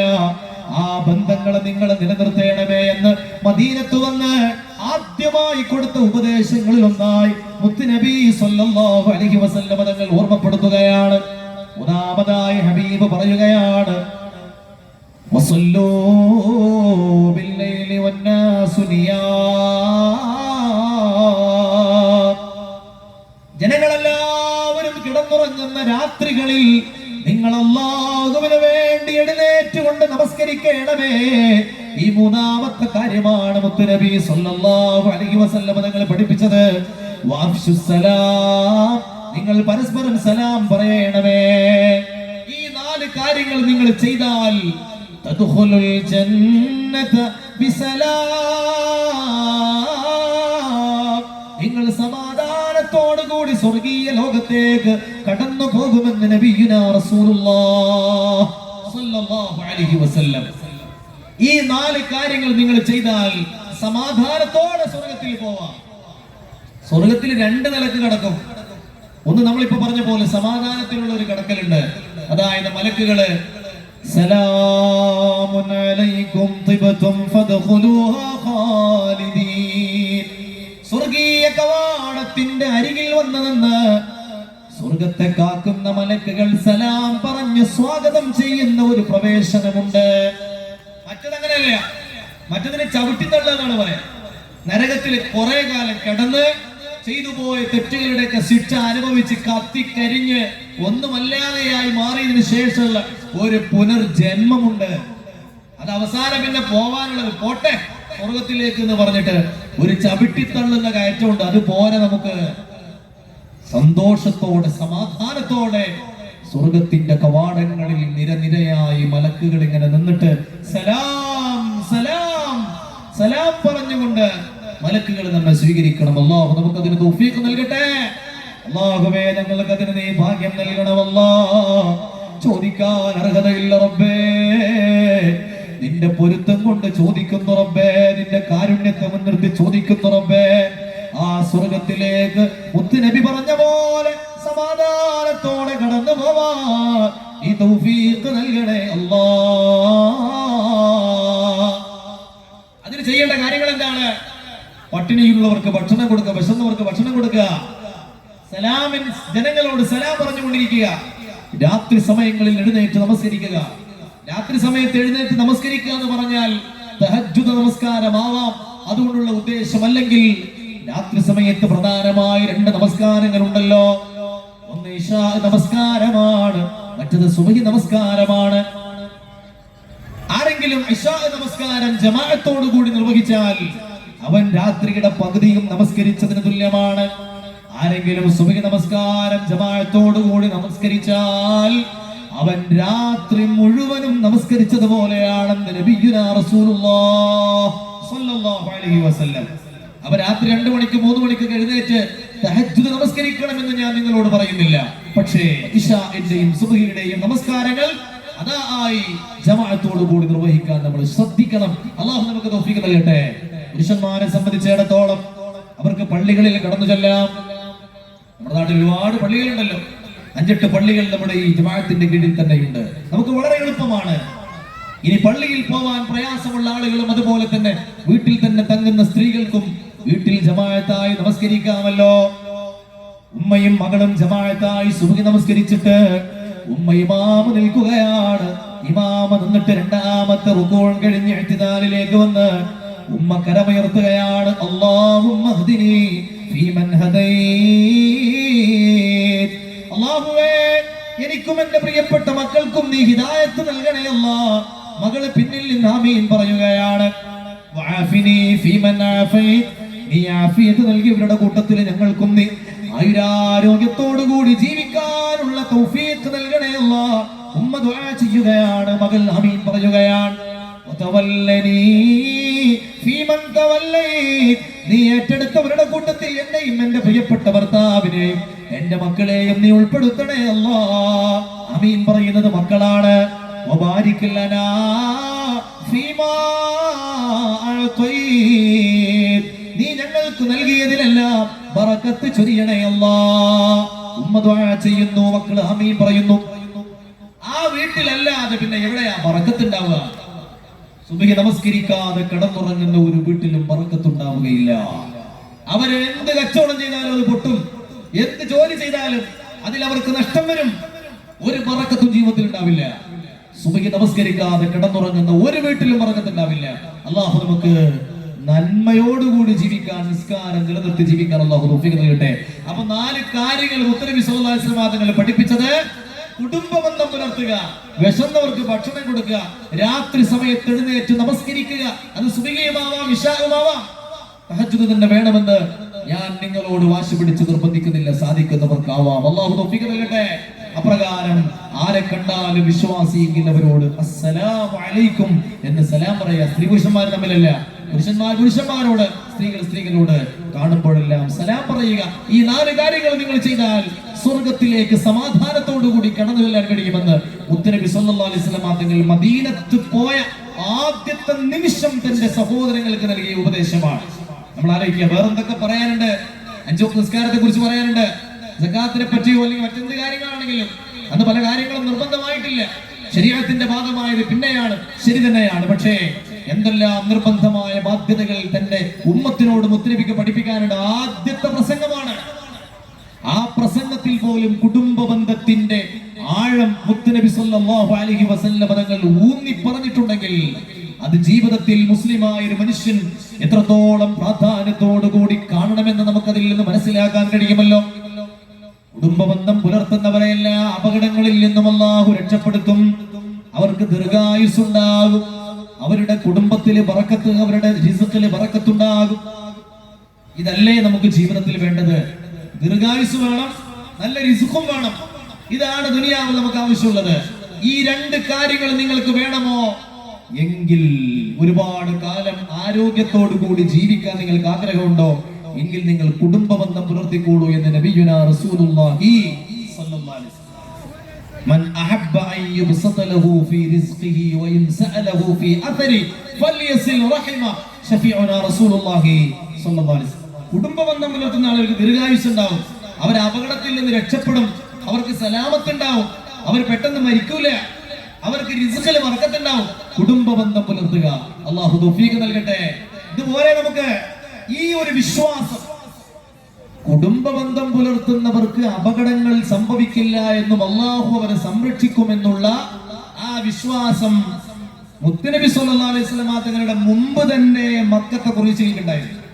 അത് മുത്തുനബിയായിട്ട് പുതുതായി പഠിപ്പിച്ചു കൊടുത്ത സംഗതിയല്ല, അത് നേരത്തെ അവർ പുലർത്തിപ്പോന്നിരുന്നൊരു വിശ്വാസമായിരുന്നു. എന്താ കാരണം എന്നറിയോ? അന്ന് പരിശുദ്ധമായ ജബലുൻ നൂറിലെ ഹിറാ ഗുഹയിൽ റസൂലുള്ളാഹി സ്വല്ലല്ലാഹു അലൈഹി വസല്ലമ തങ്ങളുടെ അരികിലേക്ക് ജിബ്രീൽ അലൈഹിസ്സലാത്തു വസ്സലാം കടന്നു വന്നില്ലേ? ജിബ്രീൽ അലൈഹിസ്സലാം കടന്നു വന്നു. ഭീമാകാരമായ വിശ്വരൂപത്തിലാണ് ജിബ്രീൽ അലൈഹിസ്സലാം വന്നത്. അതുപോലത്തെ ഒരു പടപ്പിനെ മുത്തുനബി ജീവിതത്തിൽ കണ്ടിട്ടില്ല. ജിബ്രീൽ അലൈഹിസ്സലാത്തു വസ്സലാം പറഞ്ഞല്ലോ, ഇഖ്റ, വായിക്കാൻ പറഞ്ഞല്ലോ, തന്റെ ശരീരത്തോട് ചേർത്ത് പിടിച്ചല്ലോ, പ്രയാസപ്പെട്ടല്ലോ, ഇഖ്റ പഠിപ്പിച്ചു കൊടുത്തില്ലേ? അങ്ങനെ ആ ഗുഹയിൽ നിന്നിറങ്ങിയിട്ട് തിരുനബി സല്ലല്ലാഹു അലൈഹി വസല്ലമ തങ്ങൾ പേടിയോടെ, ബേജാറോടെ, വിഷമത്തോടെ, ഭീതിയോടെ എന്റെ വീട്ടിലേക്ക് കടന്നു വരികയാണ്. പ്രിയപ്പെട്ട പത്നിയായിരുന്ന ഖദീജ റളിയല്ലാഹു അൻഹയുടെ അരികിലേക്ക് കടന്നു വരികയാണ്. അവിടെ നമ്മളൊരു കാര്യം ശ്രദ്ധിക്കണം. മുത്തുനബി സല്ലല്ലാഹു അലൈഹി വസല്ലം തങ്ങൾക്ക് ഒരു ടെൻഷൻ ഉണ്ടായപ്പോ, ഒരു പ്രയാസം വന്നപ്പോ അവിടെ ഓടിയത് ഖദീജ ബീവിയായ തന്റെ പ്രിയപ്പെട്ട ബീവി എന്ന പ്രിയപ്പെട്ട പത്നിയുടെ പ്രിയപ്പെട്ട ഭാര്യയുടെ അരികിലേക്കാണ്. നമ്മൾ എത്ര ആളുകൾ ഒരു പ്രയാസം ഉണ്ടെങ്കിൽ ഭാര്യന്റെ അടുത്ത് പോയിട്ട് അത് പറയാൻ നമ്മൾ മടിക്കും. കാരണം എന്താ? നമുക്ക് എന്തെങ്കിലും ബുദ്ധിമുട്ടുണ്ടായ ഒരു കച്ചവടം പൊട്ടിയെന്ന് വിചാരിക്കാം. ഒരു കച്ചവടം പൊട്ടിയിട്ട് നമ്മൾ വളരെ വിഷമത്തില് വീട്ടിൽ വന്നിരിക്കുമ്പോ ഭാര്യയ്ക്കാണ്, എന്റെ മനുഷ്യ നിങ്ങൾക്ക് സംഭവിച്ചത്, കച്ചവടം പൊട്ടിപ്പോയി, ഭയങ്കര നഷ്ടം വന്നു. അപ്പൊ ഭർത്താവിനെ സമാധാനിപ്പിക്കേണ്ടതിന് പകരം ചില ഭാര്യമാര് പറയാറുണ്ട്, മനുഷ്യ നിങ്ങൾക്ക് അങ്ങനെ തന്നെ വേണം. അത് കേൾക്കുമ്പോ പിന്നെ എങ്ങനെയാണ് സമാധാനം വരിക? വീട് എന്നതിന് അറബിയിൽ പറയുന്ന വാക്ക് തന്നെ മസ്കൻ എന്നാണ്. മസ്കൻ എന്ന് പറഞ്ഞാൽ സുക്കൂൻ എന്ന് പറയുന്ന പദത്തിൽ നിന്ന് വന്നതാണ്. എന്താണ് സുക്കൂൻ എന്ന് പറഞ്ഞാൽ? സമാധാനം. വീട്ടിൽ വരുമ്പോ സമാധാനം ഉണ്ടാവണം. വീട്ടുകാരി സമാധാനം തന്റെ പ്രിയപ്പെട്ട ഭർത്താവിന് വാരിക്കോരി കൊടുക്കുന്നവളാവണം എന്ന അർത്ഥത്തിലാണ് പേരുണ്ടായത്. ഇന്ന് വീട്ടിൽ ഭൂകമ്പമാണ്.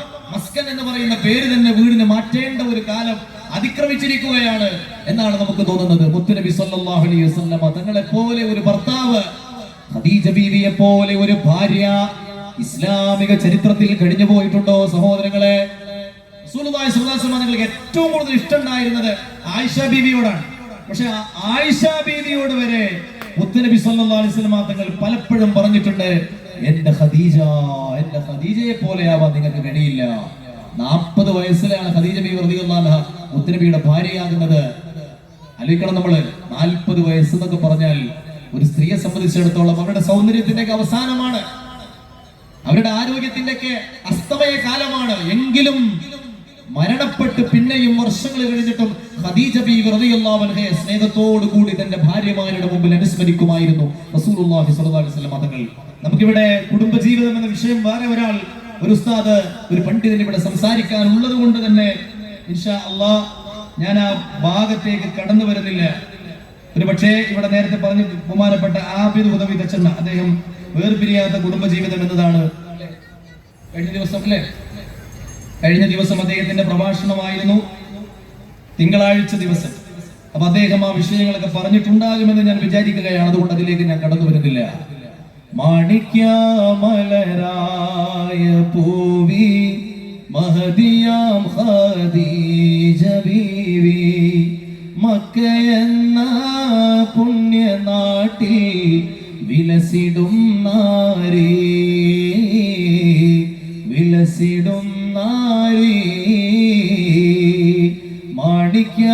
മാണിക്യമലരായ പൂവി മഹദിയാം ഖദീജ ബീവി മക്കയെന്ന പുണ്യനാട്ടിൽ വിലസിടും നാരി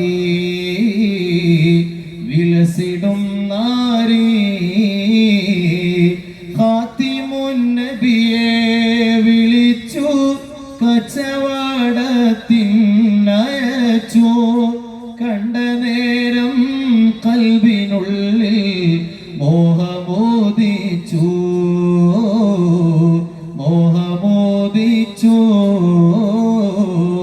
കച്ചവടവും കഴിഞ്ഞ് മുത്ത് റസൂലുള്ള വന്ന് കല്യാണാലോചനയ്ക്കായി ബീവി തൂനിഞ്ഞ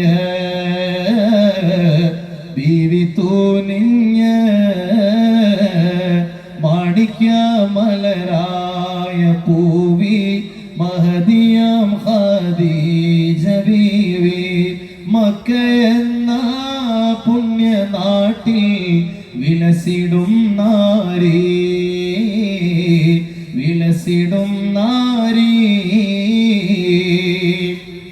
എല്ലാ പ്രയാസങ്ങളുടെയും സങ്കടങ്ങളുടെയും മാറാപ്പുകൾ മുത്തുനബി സ്വല്ലല്ലാഹു അലൈഹി വസല്ലം തങ്ങൾ ഇറക്കി വെച്ചിരുന്നത് ഖദീജ ബീവിയുടെ അരികിലാണ്.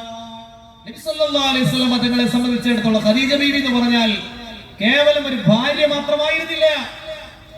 വളരെ ചെറുപ്പത്തില് പ്രിയപ്പെട്ട മാതാവ് വിട പറഞ്ഞു പോയില്ലേ.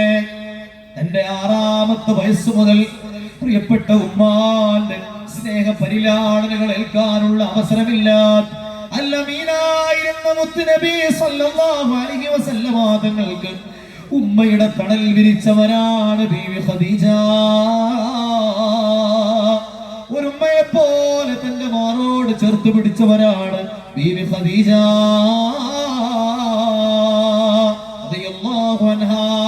അതുകൊണ്ടല്ലേ മുത്തുനബി സ്വല്ലല്ലാഹു അലൈഹി വസല്ലം തങ്ങൾ വിഷമവും വേദനയും പ്രയാസങ്ങളും ഉണ്ടാകുമ്പോൾ ഖദീജ ബീവിന്റെ അടുത്തേക്ക് ഓടി വന്നത്. അന്ന് ഹിറാ ഗുഹയിൽ സംഭവിച്ച ആ വലിയ അനുഭവത്തിൽ നിന്ന് വേദനയും ബേജാറും വിഷമവും ഭയവുമായി മുത്തുനബി സ്വല്ലല്ലാഹു അലൈഹി വസല്ലം തങ്ങൾ ഖദീജ ബീവിയുടെ അരികിലേക്ക് കടന്നു വരികയാണ്. സമ്മിലൂനി പുതപ്പിട്ട് മൂടോ ഖദീജ, പുതപ്പിട്ട് മൂടോ ഖദീജ,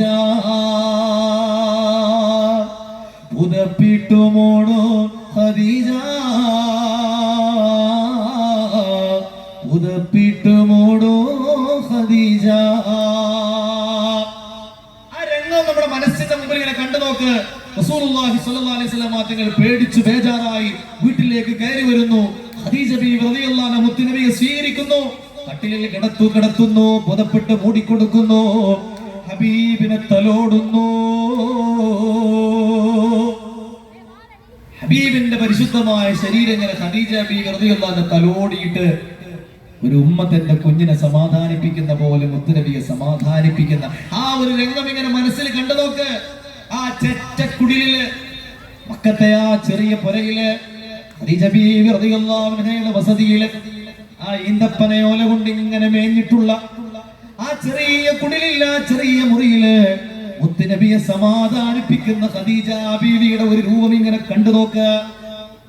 അത് ഹബീബിന്റെ മനസ്സിൽ സമാശ്വാസത്തിന്റെ കുളിർ തന്നെ ലേകാൻ ഖദീജ ബീവി റളിയല്ലാഹു അൻഹ എന്തൊക്കെ പറഞ്ഞിട്ടുണ്ടാവില്ലേ മുത്തുനബിയോട് സമാധാനിപ്പിക്കാൻ വേണ്ടി, എന്തെല്ലാം പറഞ്ഞിട്ടുണ്ടാവും.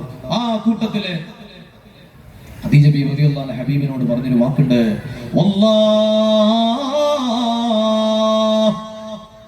അല്ലാഹുവിനെ സത്യം ചെയ്തുകൊണ്ട് ഞാൻ പറയട്ടെ നബിയേ, ലാ യുഖ്സീകല്ലാഹു അബദാ,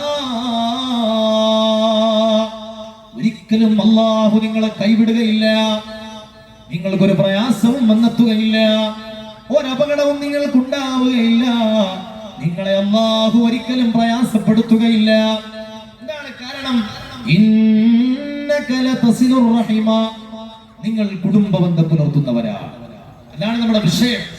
കുടുംബബന്ധം പുലർത്തുന്ന ആളുകൾക്ക് ഒരപകടവും സംഭവിക്കില്ല, അവരെ അല്ലാഹു കൈവിടൂല, അവർക്കൊരു പ്രയാസം ഉണ്ടാവില്ല എന്നുള്ളത് മുത്തുനബി സല്ലല്ലാഹു അലൈഹി വസല്ലമ തങ്ങൾ വരുന്നതിന്റെ മുമ്പ് തന്നെ അങ്ങ് മക്കയിൽ ഖുറൈശികൾക്കിടയിൽ തന്നെ ഉണ്ടായിരുന്ന ഒരു വിശ്വാസമാണ്. അത്രയും അവർക്കിടയിൽ രൂഢമൂലമായ ഒരു വിശ്വാസമായിരുന്നു. കുടുംബബന്ധം പുലർത്തുന്ന ആൾക്കാർക്ക് ഒരു അപകടം ഉണ്ടാവില്ല. എന്തുകൊണ്ടായിരിക്കും അവരത് വിശ്വസിച്ചത്? അവരുടെ ജീവിതത്തിൽ അവർ കാണുന്ന അനുഭവം അതാണ്. കുടുംബക്കാരോട് നല്ല നിലക്ക് ജീവിക്കുന്ന ആളുകൾ വലിയ ദീർഘായുസ്സോടുകൂടി ജീവിക്കുന്നു, അവർക്ക് എന്നും ജീവിതത്തിൽ സമൃദ്ധി ഉണ്ടാകുന്നു, ഐശ്വര്യം ഉണ്ടാകുന്നു, ആരോഗ്യത്തോടെ ജീവിക്കുന്നു, ദീർഘായുസ്സോടുകൂടി കാലം ഒരുപാട് അവർ ജീവിക്കുന്നു എന്നുള്ളത് അവർ കാണുമ്പോൾ അവർ മനസ്സിലാക്കി വെച്ചൊരു യാഥാർത്ഥ്യമാണ്, സ്വന്തം കുടുംബക്കാരോട് ആരൊക്കെ നല്ല നിലയിൽ വർത്തിക്കുന്നുണ്ടോ അവർക്കെല്ലാം ദീർഘായുസ്സും അപകടങ്ങളിൽ നിന്നുള്ള സലാമത്തും രക്ഷയുമുണ്ടെന്ന സത്യം അല്ലാഹു നമുക്കും അത് പ്രദാനം ചെയ്യുമാറാവട്ടെ. സയ്യിദുനാ യൂസുഫ് അലൈഹിസ്സലാത്തു വസ്സലാം, യാക്കൂബ് നബിയുടെ പ്രിയപ്പെട്ട പൊന്നോമന പുത്രനായ യൂസുഫ് നബി അലൈഹിസ്സലാം, കേവലം സൗന്ദര്യം മാത്രമല്ല, സൗന്ദര്യത്തിലും കുടുംബ മഹിമയിലും സ്വഭാവത്തിലും ഒന്നാം നമ്പറായിരുന്നു യൂസുഫ് നബി അലൈഹിസ്സലാം. ഏറ്റവും മാന്യനായ മനുഷ്യനെന്നാണ് അദ്ദേഹത്തെ വിശേഷിപ്പിച്ചിട്ടുള്ളത്. കാരണം എന്താണ്? അദ്ദേഹത്തിന്റെ കുടുംബവേല യൂസുഫ് ഇബ്നു യാഖൂബ് ഇബ്നു ഇസ്ഹാഖ് ഇബ്നു ഇബ്രാഹിം അലൈഹിമുസ്സലാത്തു വസ്സലാം. യൂസുഫ് നബിയുടെ പിതാവ് നബിയാണ്, പിതാവിന്റെ പിതാവും നബിയാണ്, പിതാവിന്റെ പിതാവിന്റെ പിതാവും നബിയാണ്. 4 തലമുറയും പ്രവാചകന്മാര് വന്നത് യൂസുഫ് നബി അല്ലാതെ വേറെ ആരുമില്ല.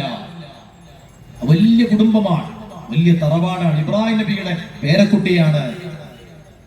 ആരറിയും ഈ ദുനിയാവിൽ അഴകിൽ പാതി ലഭിച്ചവരെന്ന്, ആരറിയും യൂസുഫ് നബിയാ കനിമോനെന്ന്, ആരറിയും ഈ ദുനിയാവിൽ അഴകിൽ പാതി ലഭിച്ചവരെന്ന്, ആരറിയും യൂസുഫ് നബിയാ കനിമോനെന്ന്. സൗന്ദര്യത്തിലും സ്വഭാവ മഹിമയിലും കുടുംബ മഹിമയിലുമെല്ലാം മുൻനിരയിലുണ്ടായിരുന്ന സയ്യിദുനാ യൂസുഫ് നബി അലൈഹിസ്സലാത്തു വസ്സലാം. അദ്ദേഹത്തിന്റെ ചരിത്രം നമുക്കറിയാം, ഞാൻ അത് വിശദീകരിക്കുന്നില്ല. അദ്ദേഹത്തെ അസൂയ മൂത്ത തന്റെ പ്രിയപ്പെട്ട സഹോദരങ്ങൾ കിണറ്റിൽ കൊണ്ടുപോയി തള്ളി. പക്ഷേ അള്ളാഹുവിന്റെ തീരുമാനം മറ്റൊന്നായിരുന്നു. ആ കിണറ്റിൽ നിന്ന് അള്ളാഹു രക്ഷപ്പെടുത്തി കൊണ്ടുപോയത് ഈജിപ്തിലേക്കാണ്, മിസ്റിലേക്കാണ്. ആ മിസ്റിന്റെ രാജാധിപനായി മഹാനവറുകളെ അള്ളാഹു അവരോധിച്ചില്ലേ? സുന്ദരിയാം ബീവി സുലൈഖ മിസ്ർ ഭരിക്കുന്നു ഉപരാജന്റെ സുന്ദരമാം കൊട്ടാരത്തിൽ സുഖിച്ച് വസിച്ചിടുന്ന ഓർത്തിടുകിൽ അവരുടെ ഭർത്താവെന്ന നാട്ടിലെ രാജാവാണ്. ഔദാര്യം പ്രജകളിലേകും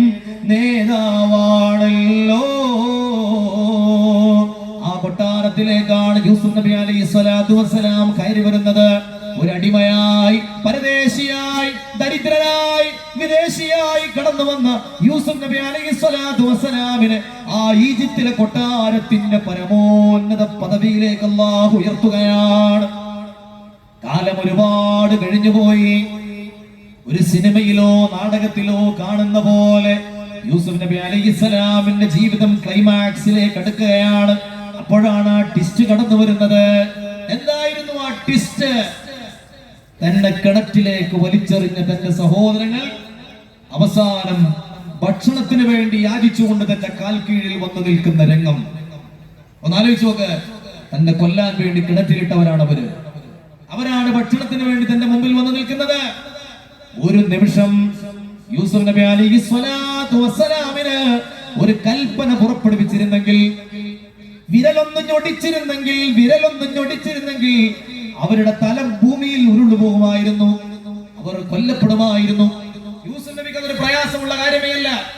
ഇതാ എന്നെ കൊല്ലാൻ ശ്രമിച്ച എന്റെ സഹോദരങ്ങൾ ഇവിടെ നിൽക്കുന്നു, അവരുടെ തലവെട്ടു എന്ന് പറഞ്ഞാൽ ഒരു നിമിഷം പോലും അമാന്തിച്ചു നിൽക്കാതെ അത് ചെയ്യാൻ പറ്റുന്ന ആളുകൾ കൊട്ടാരത്തിലുണ്ട്. പക്ഷേ യൂസുഫ് നബി അലൈഹി സ്വലാത്തു വസ്സലാം എന്റെ സഹോദരങ്ങളോട് ചോദിച്ചു, നിങ്ങൾ യൂസുഫിന്റെ സഹോദരങ്ങളോടും ചെയ്തത് എന്ത് അനീതിയാണെന്ന് നിങ്ങൾക്ക് ഓർമ്മയുണ്ടോ? പറഞ്ഞു, അവർക്ക് മനസ്സിലായി ഇത് യൂസുഫ് നബിയാണെന്ന്. താങ്കളാണോ ആ യൂസുഫ്? ഞങ്ങളുടെ കൊച്ചനുജനായ യൂസുഫ് താങ്കളാണോ? ഞാനാണ് യൂസുഫ്. ഇതെന്റെ സഹോദരൻ ബിന്യാമീനാണ്. അത് മന്നല്ലാഹു അലൈനാ, നിങ്ങൾ ഞങ്ങളെ കൊല്ലാൻ ശ്രമിച്ചെങ്കിലും അള്ളാഹു ഞങ്ങളെ ഉയർത്തിയിരിക്കുകയാണ് എന്ന് യൂസുഫ് നബി അലൈഹി സ്വലാമോട് മറുപടി പറഞ്ഞെന്ന് മാത്രമല്ല, ലാ തസ്രീബ അലൈക്കുമുൽ യൗം, നിങ്ങൾ അന്ന് എന്നോട് ചെയ്ത ക്രൂരതക്ക് ഇന്ന് നിങ്ങളോട് ഞാൻ പ്രതികാരം ചെയ്യുന്നില്ല, നിങ്ങളെ ഞാൻ വെറുതെ വിടുകയാണ്. യഗ്ഫിറുല്ലാഹു ലക്കും, അള്ളാഹു നിങ്ങൾക്ക് ആ തെറ്റ് പുറത്തു തരട്ടെ. അങ്ങനെയാണ് യൂസുഫ് നബി അലൈഹി സ്വലാം അവരെ സ്വീകരിച്ചത്. എന്താ കാരണം? തന്റെ പ്രിയപ്പെട്ട ജ്യേഷ്ഠന്മാരാണ് അവര്, തന്നെ കൊല്ലാൻ ശ്രമിച്ചവരാണ്. പക്ഷേ ആ രക്തബന്ധത്തെ യൂസുഫ് നബി അലൈഹി സ്വലാം മാനിക്കുകയാണ്. അത് മാത്രമല്ല, തന്റെ പ്രിയപ്പെട്ട സഹോദരങ്ങൾ കൊട്ടാരത്തിലേക്ക് ഭക്ഷണവും ചോദിച്ചുകൊണ്ട് കയറി വന്ന ദിവസം യൂസുഫ് നബി അലൈഹി സ്വലാം അവരോടുള്ള ബഹുമാനം കൊണ്ട് സിംഹാസനത്തിൽ പോലും ഇരുന്നില്ല എന്നാണ് ചരിത്രം പഠിപ്പിക്കുന്നത്. അന്നത്തെ ദിവസം യൂസുഫ് നബി അലൈഹി സ്വലാം സിംഹാസനത്തിൽ പോലും ഇരുന്നില്ല. ആരാ വന്നത്? തന്റെ ജ്യേഷ്ഠന്മാരാണ്. അവരെ ബഹുമാനിക്കണം. ഏതാണ് ജ്യേഷ്ഠന്മാര്? തന്നെ കൊല്ലാൻ വേണ്ടി കിണറ്റിലെറിഞ്ഞവരാണ്. അതൊന്നും വിഷയമല്ല. അവരെന്റെ ചോരയാണ്, അവരെന്റെ ബന്ധമാണ്, എന്റെ കുടുംബമാണ്, എന്റെ ബന്ധുക്കളാണ്. അവരെ ഞാൻ ബഹുമാനിക്കണം. അവരെന്നോട് ചെയ്തത് ക്രൂരതയാണെങ്കിലും ഞാൻ അവരോട് ചെയ്യുന്നത് ദീനിന്റെ മാതൃകയാണ്. അന്ന് അവരെ വെറുതെ വിട്ടു എന്ന് മാത്രമല്ല, അവരോടുള്ള ബഹുമാന സൂചകമായി അന്നേ ദിവസം സിംഹാസനത്തിൽ ഒന്ന് കയറിയിരിക്കുക പോലും ചെയ്തില്ല സയ്യിദുനാ യൂസുഫ് ഇബ്നു യഅഖൂബ് അലൈഹി സ്വലാത്തു വസ്സലാം. അതാണ് വിശുദ്ധമായ ദീനിന്റെ മാതൃക. ആ യൂസുഫ് നബി അലൈഹി സ്വലാം വഫാത്തായത് വലിയ അത്ഭുതമാണ്. അദ്ദേഹത്തെ ജനങ്ങൾ എത്രത്തോളം സ്നേഹിച്ചിരുന്നു എന്നതിന്റെ ഏറ്റവും വലിയ തെളിവുമാണ്. ഒരിക്കൽ നൈൽ നദിയുടെ അക്കരയുള്ള ഒരു കൂട്ടം ആളുകൾ യൂസുഫ് നബി അലൈഹി സ്വലാമിന്റെ അരികിൽ വന്നിട്ട് പറഞ്ഞു, അല്ലയോ നബിയെ, നിങ്ങള് ഞങ്ങളുടെ നാട്ടിലൊന്ന് വന്നിട്ട് ഒരു അല്പം ഒന്ന് താമസിക്കണം. നിങ്ങളൊരു നാട്ടിൽ വന്നാല് അവിടെ ബർക്കത്തുണ്ടാവും. കാരണം എന്താ? യൂസുഫ് നബി ആരാള്? കുടുംബ ബന്ധം മാനിക്കുന്ന ആളാണ്, പടച്ചോനെ പേടിക്കുന്ന ആളാണ്, പടച്ചവനോടും പടപ്പുകളോടുമുള്ള കടമ നിറവേറ്റിയ മഹാനാണ്. ആ മനുഷ്യർ നാട്ടിൽ പോയി താമസിച്ചാൽ തന്നെ അവിടെ ബർക്കത്തുണ്ടാകുമെന്ന് നാട്ടുകാർക്കറിയാം. അവര് വന്നിട്ട് പറഞ്ഞു, നബിയെ, നിങ്ങൾ ഞങ്ങളുടെ നാട്ടിലൊന്ന് വന്ന് താമസിക്കണം, നൈൽ നദിയുടെ അക്കരയുള്ളവര്.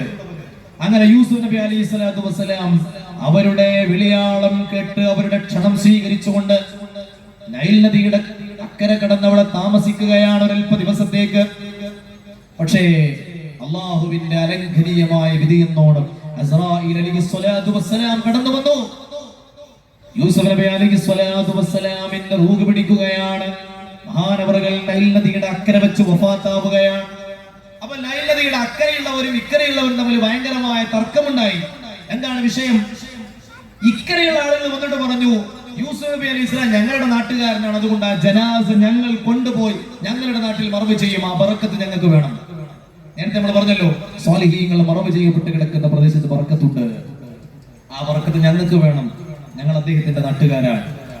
അപ്പോ നൈൽ നദിയുടെ അക്കരെയുള്ളവർ പറഞ്ഞു, ഇല്ല, ഞങ്ങൾ വിട്ടുതരില്ല.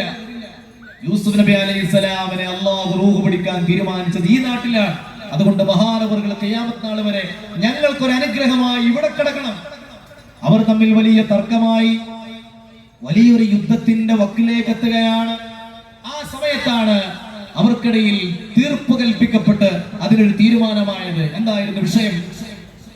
രണ്ട് നാട്ടിലും മറവ് ചെയ്യണ്ട, നൈൽ നദിന്റെ അക്കരയും വേണ്ട, ഇക്കരയും വേണ്ട. നമുക്ക് നൈൽ നദിയിൽ യൂസുഫ് നബി അലൈഹി സ്വലാത്തു വസ്സലാമിനെ മറവ് ചെയ്യാം. നടുവില് അങ്ങനെ ഒരു മാർബിളിന്റെ പെട്ടി ഉണ്ടാക്കി. ആ പെട്ടിയിൽ മഹാനായ യൂസുഫ് നബി അലൈഹി സ്വലാത്തു വസ്സലാമിന്റെ പരിശുദ്ധമായ തിരുദേഹം അതിലടക്കം ചെയ്ത് നൈൽ നദിയിൽ മറവ് ചെയ്തു. നൈൽ നദിയുടെ ഉള്ളിൽ മറവ് ചെയ്യാൻ കാരണമുണ്ട്. നൈൽ നദി എന്ന് പറഞ്ഞാൽ ഈജിപ്തിന്റെ ജനവാസമുള്ള മേഖലയിലൂടെ എല്ലാം ഒഴുകുന്ന ഒരു നദിയാണ്. അതുകൊണ്ട് തന്നെ യൂസുഫ് നബി അലൈഹി സ്വലാത്തു വസ്സലാമിന്റെ ജനാസയുടെ മുകളിലൂടെ നൈൽ നദിയുടെ വെള്ളം ഇങ്ങനെ ഒഴുകി. ആ വെള്ളം മിസ്റിന്റെ നാനാ ഭാഗങ്ങളിൽ എത്തിയാൽ അവിടെ എല്ലാം ആ ബർക്കത്ത് കിട്ടുമെന്നുള്ള പ്രതീക്ഷയിൽ യൂസുഫ് നബി അലൈഹി സ്വലാത്തു വസ്സലാമിനെ നൈൽ നദിയിൽ മറവ് ചെയ്തു എന്നാണ് ചരിത്രം പഠിപ്പിക്കുന്നത്.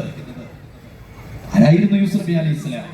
സ്വന്തം ജ്യേഷ്ഠന്മാര് തന്നെ കൊല്ലാൻ വേണ്ടി എല്ലാ അടവുകളും പയറ്റിയ തന്റെ പ്രിയപ്പെട്ട ജ്യേഷ്ഠന്മാർ കൊട്ടാരത്തിലേക്ക് കടന്നു വന്ന ദിവസം അവർക്ക് ആ തെറ്റിന് മാപ്പ് കൊടുക്കുക മാത്രമല്ല, അവര് വന്ന ദിവസം അവരോടുള്ള ബഹുമാനത്തിനു വേണ്ടി സിംഹാസനത്തിൽ ഇരിക്കുക പോലും ചെയ്യാത്ത സയ്യിദുന യൂസുഫ് നബി അലൈഹി സ്വലാത്തു വസ്സലാം. ഇതാണ് മുസ്ലിമിന്റെ മാതൃക. ആരിങ്ങോട്ട് എന്ത് ദ്രോഹം ചെയ്താലും തിരിച്ചങ്ങോട്ട് ദ്രോഹം ചെയ്യാനാണെങ്കിൽ നമ്മൾ മുസ്ലിം എന്ന് പറഞ്ഞ് എന്തിനാണ് നടക്കുന്നത്? നമ്മുടെ ക്വാളിറ്റി എന്താണ്? ഒരാൾ ദ്രോഹം ചെയ്താൽ നന്മ കൊണ്ടാണ് അതിന് നിങ്ങൾ പ്രതിരോധം തീർക്കേണ്ടത്. തിരുനബി സ്വല്ലല്ലാഹു അലൈഹി വസല്ലമ തങ്ങളുടെ അരികിൽ ഒരു സ്വഹാബി വന്നുകൊണ്ട് പരാതി പറഞ്ഞല്ലോ, നബിയേ, എനിക്ക് കുടുംബക്കാരുണ്ട്, ഇന്നലി ഖറാബ, എനിക്കൊരു കൂട്ടം കുടുംബക്കാരുണ്ട്, അസ്ലുഹും ഫയഖ്തഊനനി, അവരോട് ഞാൻ ബന്ധം ചേർക്കുമ്പോഴെല്ലാം അവരെന്നോടുള്ള ബന്ധം മുറിക്കുകയാണ്.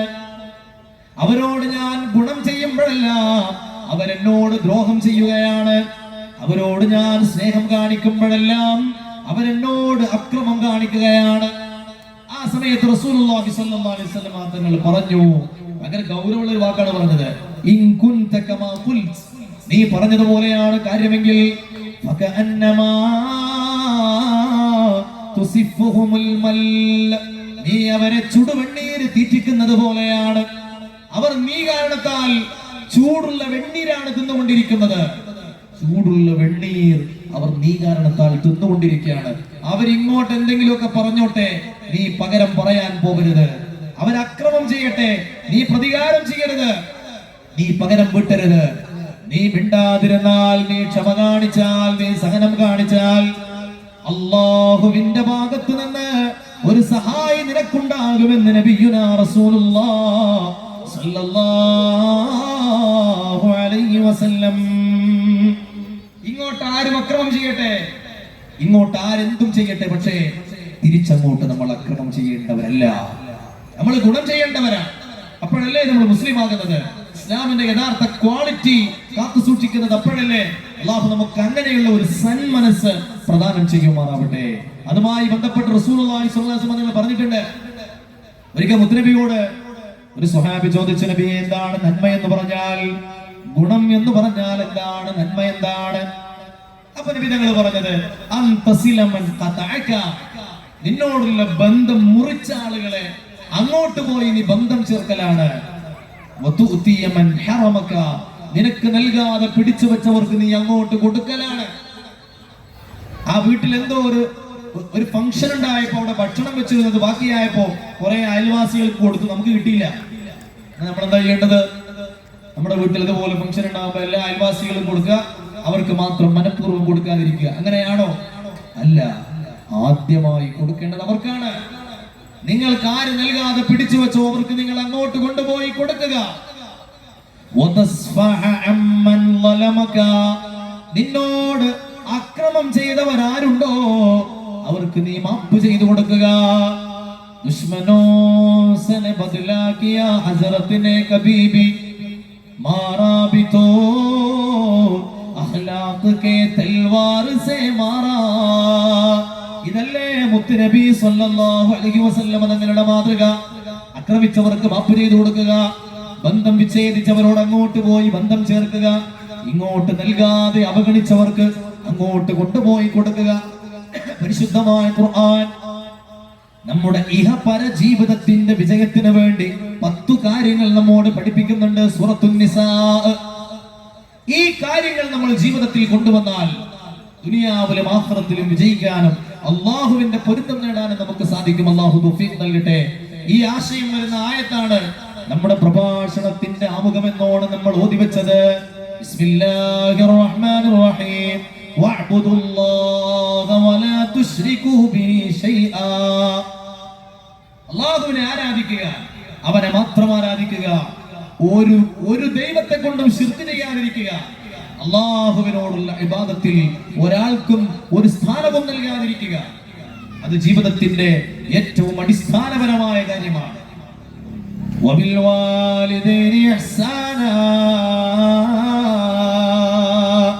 മാതാപിതാക്കളോട് ഗുണം ചെയ്യുക, മാതാപിതാക്കളോട് നന്മ ചെയ്യുക, അവരുടെ കൽപ്പനകൾ അനുസരിക്കുക, അവർക്ക് വേണ്ട കാര്യങ്ങൾ ചെയ്തു കൊടുക്കുക, അവർക്ക് സേവനം ചെയ്യുക, അവരോട് നന്മ ചെയ്യുക. വബിൽ വാലിദൈനി ഇഹ്സാന വബിൽ ഖുർബാ. അടുത്തതായി അല്ലാഹു പറഞ്ഞിട്ടുള്ളത് അല്ലാഹുവിനോടുള്ള ബന്ധം കഴിഞ്ഞു, മാതാപിതാക്കളോടുള്ള ബന്ധം കഴിഞ്ഞു. അല്ലാഹുവും റസൂലും മാതാപിതാക്കളും കഴിഞ്ഞാൽ അല്ലാഹു അടുത്തതായി പറയുന്നത് വബിൽ ഖുർബാ. നിങ്ങളുടെ കുടുംബക്കാര്, ബന്ധുക്കൾ, അവരോട് നിങ്ങൾ സ്നേഹത്തിൽ വർത്തിക്കണമേ, അവരെ നിങ്ങൾ പരിഗണിക്കണമേ, അവരോടുള്ള കടമകൾ പാലിക്കണമേ, അവരോട് ഗുണം ചെയ്യണമേ, അവരോട് ബന്ധങ്ങൾ നിലനിർത്തണമേ, അവരോട് നിങ്ങൾ സ്നേഹം കാണിക്കണമേ. വൽയതാമ. അനാഥകളായ ഉപ്പമാര് മരിച്ചുപോയ, ഉമ്മമാര് മരിച്ചുപോയ, അനാഥകളായ അത്താണിയില്ലാത്ത ചെറിയ ചെറിയ പിഞ്ചു മക്കളോട് നിങ്ങൾ ഗുണം ചെയ്യണമേ. ഒരു യതീമിന്റെ തലയിൽ ഒരാൾ തലോടിയാൽ, ഒന്നും കൊടുക്കണ്ട, ഒന്ന് തലോടിയാൽ ആ കൈകൾ എത്ര എണ്ണം മുടികളെ സ്പർശിക്കുന്നുണ്ടോ അത്രയും തെറ്റുകൾ അള്ളാഹു ആ മനുഷ്യന് പുറത്തു കൊടുക്കുമെന്ന് നബിയുനാ റസൂലുള്ളാഹി. യതീമിന്റെ മഹത്വമാണത്. അപ്പൊ ഒരു എന്തെങ്കിലുമൊക്കെ സഹായം കൊടുത്താലോ എത്ര വലിയ കൂലിയാണ് കിട്ടാൻ പോകുന്നത്. ഒന്നും കൊടുത്തില്ല, തലയിലൊന്ന് തലോടിയിട്ടേ ഉള്ളൂ. അതിനുപോലും മുത്തുനബി സല്ലല്ലാഹു അലൈഹി വസല്ലം യതീമായി പിറന്ന റസൂലുള്ളാഹി സല്ലല്ലാഹു അലൈഹി വസല്ലമയാണ് യതീമിന്റെ മഹത്വം ലോകത്തിന് പഠിപ്പിച്ചു തന്നത്. ഓമന മുഹമ്മദീനെ ഓതിനായച്ചില്ല, ഓമനിക്കാൻ ബാപ്പ വേണം, ബാപ്പ ജീവിച്ചില്ല. ചൊല്ല ലാ ഇലാഹ ഇല്ലല്ലാഹു. നല്ല ശബ്ദത്തിൽ ഇങ്ങനെ ചൊല്ലിക്കോളൂ. ഇല്ലല്ലാഹ്, ലാ ഇലാഹ ഇല്ലല്ലാഹു മുഹമ്മദുർ റസൂലുള്ളാഹ്. ആമിന ബീവിന്റെ കൽബിൽ നൊമ്പരം പേരൂത്ത ആറ്റലായ മോനെയോർത്ത് വേദന കോരോത്ത്. ലാ ഇലാഹ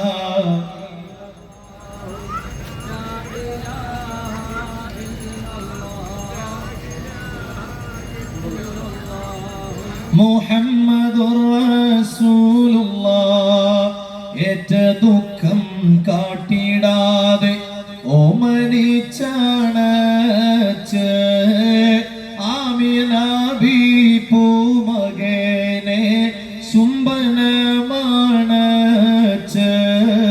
ലാ ഇലാഹ ഇല്ലല്ലാഹു, ലാ ഇലാഹ ഇല്ലല്ലാഹ്, ലാ ഇലാഹ ഇല്ലല്ലാഹു മുഹമ്മദുർ റസൂലുള്ളാഹ്.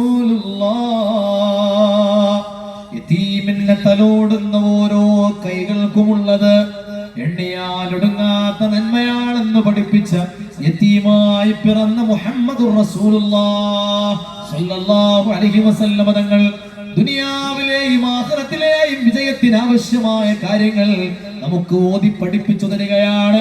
വഅബ്ദുല്ലാഹ വലാ തുശ്രികൂ ബിഹി ശൈആ വബിൽവാലിദൈനി ഇഹ്സാനാ വബിദിൽ ഖുർബാ വൽ യതാമാ വൽ മസാകീൻ.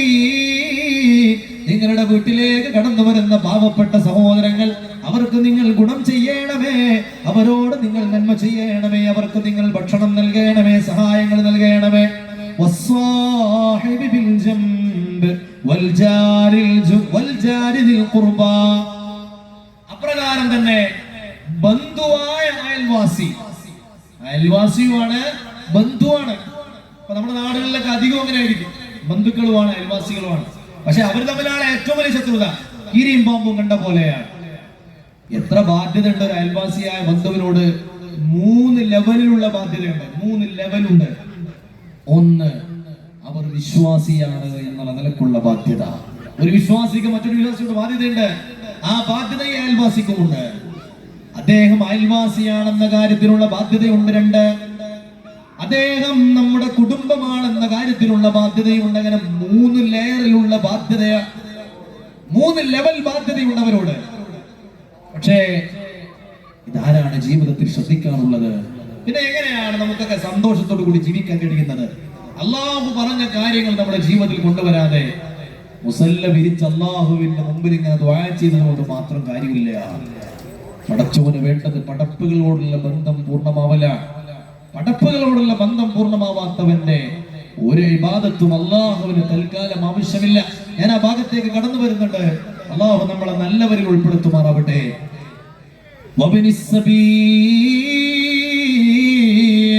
വഴിയാത്രക്കാരായ ആളുകൾ, ഈ നാട്ടുകാരായ നിങ്ങളെ കുറിച്ച് പറയേണ്ട ആവശ്യമില്ല. നാടിന്റെ നാനാഭാഗങ്ങളിൽ, രാജ്യത്തിന്റെ വിവിധ ഭാഗങ്ങളിൽ നിന്ന് പല വഴിയാത്രക്കാരും നമ്മുടെ നാട്ടിൽ വരും. ഒരു യാത്രക്കാരനും ഈ നാട്ടിൽ വന്നുകൊണ്ട് ഭക്ഷണം കിട്ടാതെ പ്രയാസപ്പെടരുത്. അവർക്ക് വേണ്ട കാര്യങ്ങൾ ചെയ്തു കൊടുത്താൽ അത് ഏറ്റവും വലിയ നന്മയാണ്. അത് പരിശുദ്ധമായ ഖുർആൻ പ്രോത്സാഹിപ്പിച്ച ഇഹപര ജീവിതത്തിന് അത്യന്താപേക്ഷിതമായ കാര്യമാണ്. വമാ മലകത് ഐമാനുകും. അതുപോലെ തന്നെ നിങ്ങളുടെ കീഴിലുള്ള ആളുകൾ, അടിമകളാണ് ഉദ്ദേശിക്കുന്നത്. പക്ഷേ നമ്മുടെ കീഴിൽ ജോലി ചെയ്യുന്ന ആളുകൾ, അതുപോലെ തന്നെ നമ്മുടെ ശിക്ഷണത്തിലുള്ള ആളുകൾ, നമ്മുടെ തണലിൽ ജീവിക്കുന്നവർ, നമ്മുടെ ഭാര്യയും നമ്മുടെ മക്കളും, അങ്ങനെ ഒരുപാട് ആളുകൾ, അവരോടൊക്കെ നിങ്ങൾ നന്മ കാണിക്കലാണ് നിങ്ങളുടെ ജീവിത വിജയത്തിന് അത്യാവശ്യമായ കാര്യമെന്ന് പരിശുദ്ധമായ ഖുർആൻ നമ്മളെ ഓർമ്മപ്പെടുത്തുകയാണ്. ഈ കാര്യങ്ങളാണ് ജീവിതത്തിന്റെ വിജയത്തെ നിർണ്ണയിക്കുന്നത്, അല്ലാതെ നോമ്പ് നിസ്കാരമല്ല. നോമ്പ് നിസ്കാരം അടിത്തറയാണ്. പക്ഷെ അതുകൊണ്ട് മാത്രം അള്ളാഹുവിന്റെ മുമ്പിൽ രക്ഷപ്പെടും എന്ന് നമ്മൾ ആരും ധരിച്ചു വെക്കരുത്. കുടുംബ ബന്ധത്തിന് അറബിയിൽ പറയുന്ന പദം റഹിം എന്ന. റഹിം എന്ന് പറയുമ്പോൾ തന്നെ നമുക്ക് ചില പദങ്ങൾ ഓർമ്മ വരും. റഹ്മത്ത് അതിനോട് സമാനമായ പദമാണ്.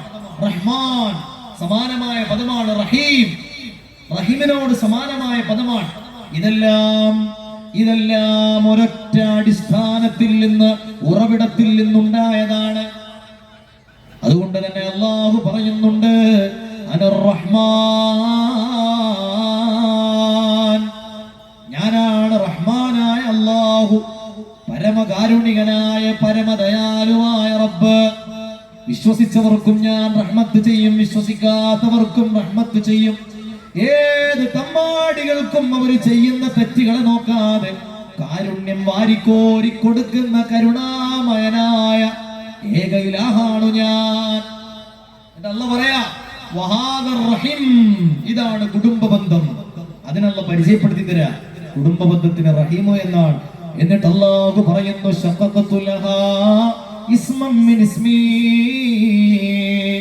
റഹ്മാൻ എന്ന എന്റെ പേരിൽ നിന്ന് അടർത്തിയെടുത്തിട്ടാണ് റഹീം എന്ന കുടുംബനാമത്തിന് ഞാൻ പേര് കൊടുത്തിട്ടുള്ളത്. എന്റെ പേരിൽ നിന്ന് അടർത്തിയെടുത്തിട്ടാണ് കുടുംബ ബന്ധത്തിന് ഞാൻ പേര് കൊടുത്തത്. അർ-റഹീമു സുജ്നത്തും മിനർ റഹ്മാൻ, റഹ്മാനായ റബ്ബിന്റെ ഒരു ചില്ലയാണ് കുടുംബ ബന്ധം. അത് പടച്ചവന്റെയും പടപ്പുകളുടെയും ഇടയിലുള്ള ഒരു കണ്ണിയാണ് പടച്ചോന്റെ പടപ്പിന്റെ ഇടയിലുള്ള കണ്ണിയാണ് കുടുംബ ബന്ധം. എന്നിട്ട് അല്ലാഹു പറയാ മൻ വസലഹു വസൽതുഹു, ആ കുടുംബ ബന്ധത്തെ ആരെങ്കിലും ചേർത്താൽ അവനുമായിട്ടുള്ള ബന്ധം ഞാനും ചേർക്കും. വമൻ ഖതഅഹു, കുടുംബ ബന്ധവുമായിട്ടുള്ള എല്ലാ ബന്ധങ്ങളും ഒരാൾ മുറിച്ചാൽ അവനുമായിട്ടുള്ള ബന്ധം ഞാനും മുറിക്കുന്നതാണ് രാജാതിരാജനായ റബ്ബ് തആല പറയാ. ഈ വാക്കിന്റെ ഒരു ഗൗരവത്തെ പറ്റി നമ്മൾ ആലോചിച്ച് നോക്ക്. അള്ളാഹുമായിട്ടുള്ള എല്ലാ ബന്ധവും മുറിഞ്ഞു. ഞാൻ മുസ്ലിമായിട്ട് എന്താ കാര്യം? മുസ്ലിം ആണോ എന്ന കാര്യത്തിൽ എന്താ നമുക്ക് ഉറപ്പ്? അള്ളായിട്ട് ബന്ധമില്ല എന്നാ പറഞ്ഞത്. അവനവന്റെ നിസ്കാരം കൊണ്ട് എന്താ കാര്യം? നിസ്കാരം അള്ളാഹുലേക്ക് എത്തൂല, അള്ളായിട്ട് ബന്ധമില്ലല്ലോ. അള്ളാഹുമായിട്ടുള്ള എല്ലാ ബന്ധങ്ങളും. പിന്നെ അവൻ ഖിയാമത്ത് നാൾ വരെ ദുആ ചെയ്താലും ആ പ്രാർത്ഥനയ്ക്ക് വേണ്ടി ആകാശത്തിന്റെ കവാടങ്ങൾ തുറക്കപ്പെടുകയില്ല, ആ പ്രാർത്ഥന സ്വീകരിക്കപ്പെടുകയില്ല, അത് അല്ലാഹുവിന്റെ അടുക്കൽ എത്തിച്ചേരുകയില്ല. കാരണം എന്താ? അവനും അല്ലാഹുവും തമ്മിൽ ഒരു ബന്ധമില്ല എന്നല്ലേ പറഞ്ഞത്? ഒരു ബന്ധവുമില്ല, കണക്ഷനേ ഇല്ല. നമ്മളൊന്ന് ആലോചിച്ച് നോക്ക്. നല്ല ഒരു ഐഫോൺ കേട്ടില്ലേ? അല്ലേ? ഐഫോൺ 15 തന്നെ ആയിക്കോട്ടെ, ഐഫോൺ 15 ആണ്. നല്ല വില കൊടുത്ത് വാങ്ങിയതാ, നല്ല വില കൊടുത്ത് വാങ്ങിയതാ. പക്ഷേ നോക്കുമ്പോ അതില് കണക്ഷൻ ഇല്ല. പിന്നെ എന്തിനാണ് ഫോൺ? സിം ഇടാൻ പറ്റില്ല. അപ്പൊ ചില ആൾക്കാർക്ക് പറയാ വൈഫൈ കണക്ട് ചെയ്തു, അതിനും പറ്റില്ല. ആ ഫോണോട് എന്താ കാര്യം? ഒരു പലക കഷ്ണം എന്നല്ലാതെ അതുകൊണ്ട് എന്ത് ഉപകാരമുണ്ട്? അള്ളാഹുവുമായിട്ടുള്ള ബന്ധം മുറിഞ്ഞു പോയാൽ പിന്നെ ഒരു കാര്യവുമില്ല. നിസ്കാരം കൊണ്ട് കാര്യമില്ല, നോമ്പും കൊണ്ട് കാര്യമില്ല, ഒരു സ്വതക്ക കൊണ്ട് കാര്യമില്ല. അതൊക്കെ അള്ളാഹുവിലേക്ക് എത്തണമെങ്കിൽ അള്ളാഹുവുമായിട്ട് വല്ല ബന്ധം ഉണ്ടായിട്ട് വേണ്ടേ? കുടുംബവുമായിട്ടുള്ള ബന്ധം നിങ്ങൾ മുറിച്ചാൽ നിങ്ങളുമായിട്ടുള്ള ബന്ധം ഞാൻ മുറിക്കുമെന്ന് രാജാതിരാജനായ റബ്ബ് തആല. ഒന്ന് ആലോചിച്ച് നോക്ക്. അതിർത്തി തർക്കത്തിന്റെ പേരില്, വഴിത്തർക്കത്തിന്റെ പേരില്, സ്വത്ത് തർക്കത്തിന്റെ പേരില് എത്രയെത്ര കുടുംബക്കാരിന്ന് പിണങ്ങി നിൽക്കുകയാണ്. എത്ര ആളുകൾ ഇന്ന് കണ്ടാൽ ശത്രുക്കളാണ്. ചോര ബന്ധമുള്ളവർ ഇന്ന് കീരിയും പാമ്പും പോലെയാണ്. പരസ്പരം കൊല്ലാനും മടിയില്ലാത്തവര്, പരസ്പരം മടിയും പിടിയുമായി പരിക്കുകൾ ഏൽപ്പിക്കാൻ മടിയില്ലാത്തവര്, കത്തിയും മടിവാളുമായി അങ്ങോട്ടും ഇങ്ങോട്ടും ശത്രുക്കളെ പോലെ, എതിരാളികളെ പോലെ പടവരുന്നത് സ്വന്തം കുടുംബക്കാരും അയൽവാസികളുമാണ്. എന്തിനേറെ പറയണം, സ്വന്തം ഈമാന് പോലും പണയപ്പെടുത്തിയിട്ട് തന്റെ അയൽവാസിയെ പരാജയപ്പെടുത്താൻ, തന്റെ കുടുംബക്കാരനെ പരാജയപ്പെടുത്താൻ സിഹ്ർ പോലും ചെയ്യാൻ മടിയില്ലാത്തവര് ഞാൻ അറുത്തു മുറിച്ച് അടിവരയിട്ട് ആണയിട്ടുകൊണ്ട് പറയുകയാണ്, അത് അവസാനിപ്പിക്കണം. പ്രിയപ്പെട്ട സഹോദരന്മാരെ, നമ്മിൽ ആരെങ്കിലും അത്തരത്തിലുള്ള എളുപ്പവഴികൾ തേടുന്നവരുണ്ടെങ്കിൽ ശത്രുവിനെ പരാജയപ്പെടുത്താൻ, ആരാണ് ഈ ശത്രു എന്ന് പറഞ്ഞാൽ മുറിച്ചാൽ വരുന്നത് ഒരേ ചോരയാണ്, സ്വന്തം കുടുംബമാണ്, ഒരു പിതാവാണ്, ഒരു മാതാവാണ്, ഒരു ഉമ്മയുടെ ഗർഭപാത്രത്തിൽ ജീവിച്ചു വളർന്ന സ്വന്തം സഹോദര സഹോദരിമാരാണ് ഈ ശത്രുക്കളായി മാറിയത്. ഉപ്പയുടെ സ്വത്ത് ഓരി വെക്കുമ്പോൾ ഒരു സെന്റ് കുറഞ്ഞു പോയതിന്റെ പേരില്, ഒരു പവൻ സ്വർണം അങ്ങോട്ടും ഇങ്ങോട്ടും ആയിപ്പോയതിന്റെ പേരില് തന്റെ പ്രിയപ്പെട്ട ജ്യേഷ്ഠനെതിരെ സിഹ്ർ ചെയ്യുന്നവരെ, അനിയനെതിരെ സിഹ്ർ ചെയ്യുന്നവരെ, അയൽവാസികളെ സിഹ്ർ ചെയ്തുകൊണ്ട് പരാജയപ്പെടുത്തുന്നവരെ, ഒരൊറ്റ കാര്യം നിങ്ങൾ ഓർക്കുക, നിങ്ങളുടെ ഈമാനിനെയാണ് നിങ്ങൾ നഷ്ടപ്പെടുത്തുന്നത്. ആ സിഹ്റുകൾ ചെയ്യാൻ വേണ്ടി അന്യമതസ്ഥരായ ജ്യോത്സ്യന്മാരുടെയും പണിക്കന്മാരുടെയും അടുത്തു ചെന്ന് യാഗങ്ങളും ഹോമങ്ങളും നടത്തി ശിർക്കിന്റെ ദേവന്മാരെ പ്രീതിപ്പെടുത്താൻ പോലും മടിയില്ലാത്ത സമൂഹമായി നമ്മൾ അതപ്പതിക്കുമ്പോൾ, സഹോദരങ്ങളെ, അവരോട് പറയുവാനുള്ളത് റസൂലുള്ളാഹി സ്വല്ലല്ലാഹു അലൈഹി വസല്ലം തങ്ങളുടെ ഒരൊറ്റ വചനമാണ്, മൻ അതാ കാഹിനാ, ആരെങ്കിലും ഒരാൾ ഒരു ജ്യോത്സ്യന്റെ അരികിൽ ചെന്നാൽ, ഒരു അവിശ്വാസിയായ പണിക്കരുടെ അടുത്തു ചെന്നാൽ, മന്ത്രവാദികളുടെ അടുത്തു ചെന്നാൽ, അയാൾ പറയുന്നത് സത്യമാണെന്ന് വിശ്വസിച്ചാൽ അവൻ ദീനിൽ നിന്ന് പുറത്താണ്, അവൻ കാഫിറാണ്, മുശ്രിക്കാണ്. തിരിച്ചു വരുന്നത് ഈമാൻ എന്ന് പറയുന്ന തട്ടം അവന്റെ ശരീരത്തിൽ നിന്ന് ഊരി വെച്ചുകൊണ്ടാണ്. അവന്റെ കൽബിൽ നിന്ന് ഈമാനിന്റെ അവസാനത്തെ അംശവും നഷ്ടപ്പെട്ട് ഒരു കടുക് മണി പോലും ഇല്ലാതെയാണ് അവൻ വീട്ടിലേക്ക് തിരിച്ചു വരിക എന്ന മുത്തുനബി സല്ലല്ലാഹു അലൈഹി വസല്ലമ തങ്ങളുടെ വചനം നമ്മൾ മറന്നു പോവല്ലേ. ഒരല്പകാലത്തെ ശത്രുത തീർക്കാൻ വേണ്ടിയിട്ട്, ഏതോ ഒരു ചെറിയ പകപോക്കലിന് വേണ്ടിയിട്ട് സ്വന്തം ഈമാൻ പോലും ഇല്ലാതെയാക്കി മുശ്രിക്കീകളായി നമ്മൾ മാറാൻ പാടില്ല. ശത്രുതയും വിദ്വേഷവും മൂത്തു കഴിഞ്ഞാൽ കണ്ണു കാണാത്തവരായി നമ്മൾ മാറാൻ പാടുണ്ടോ?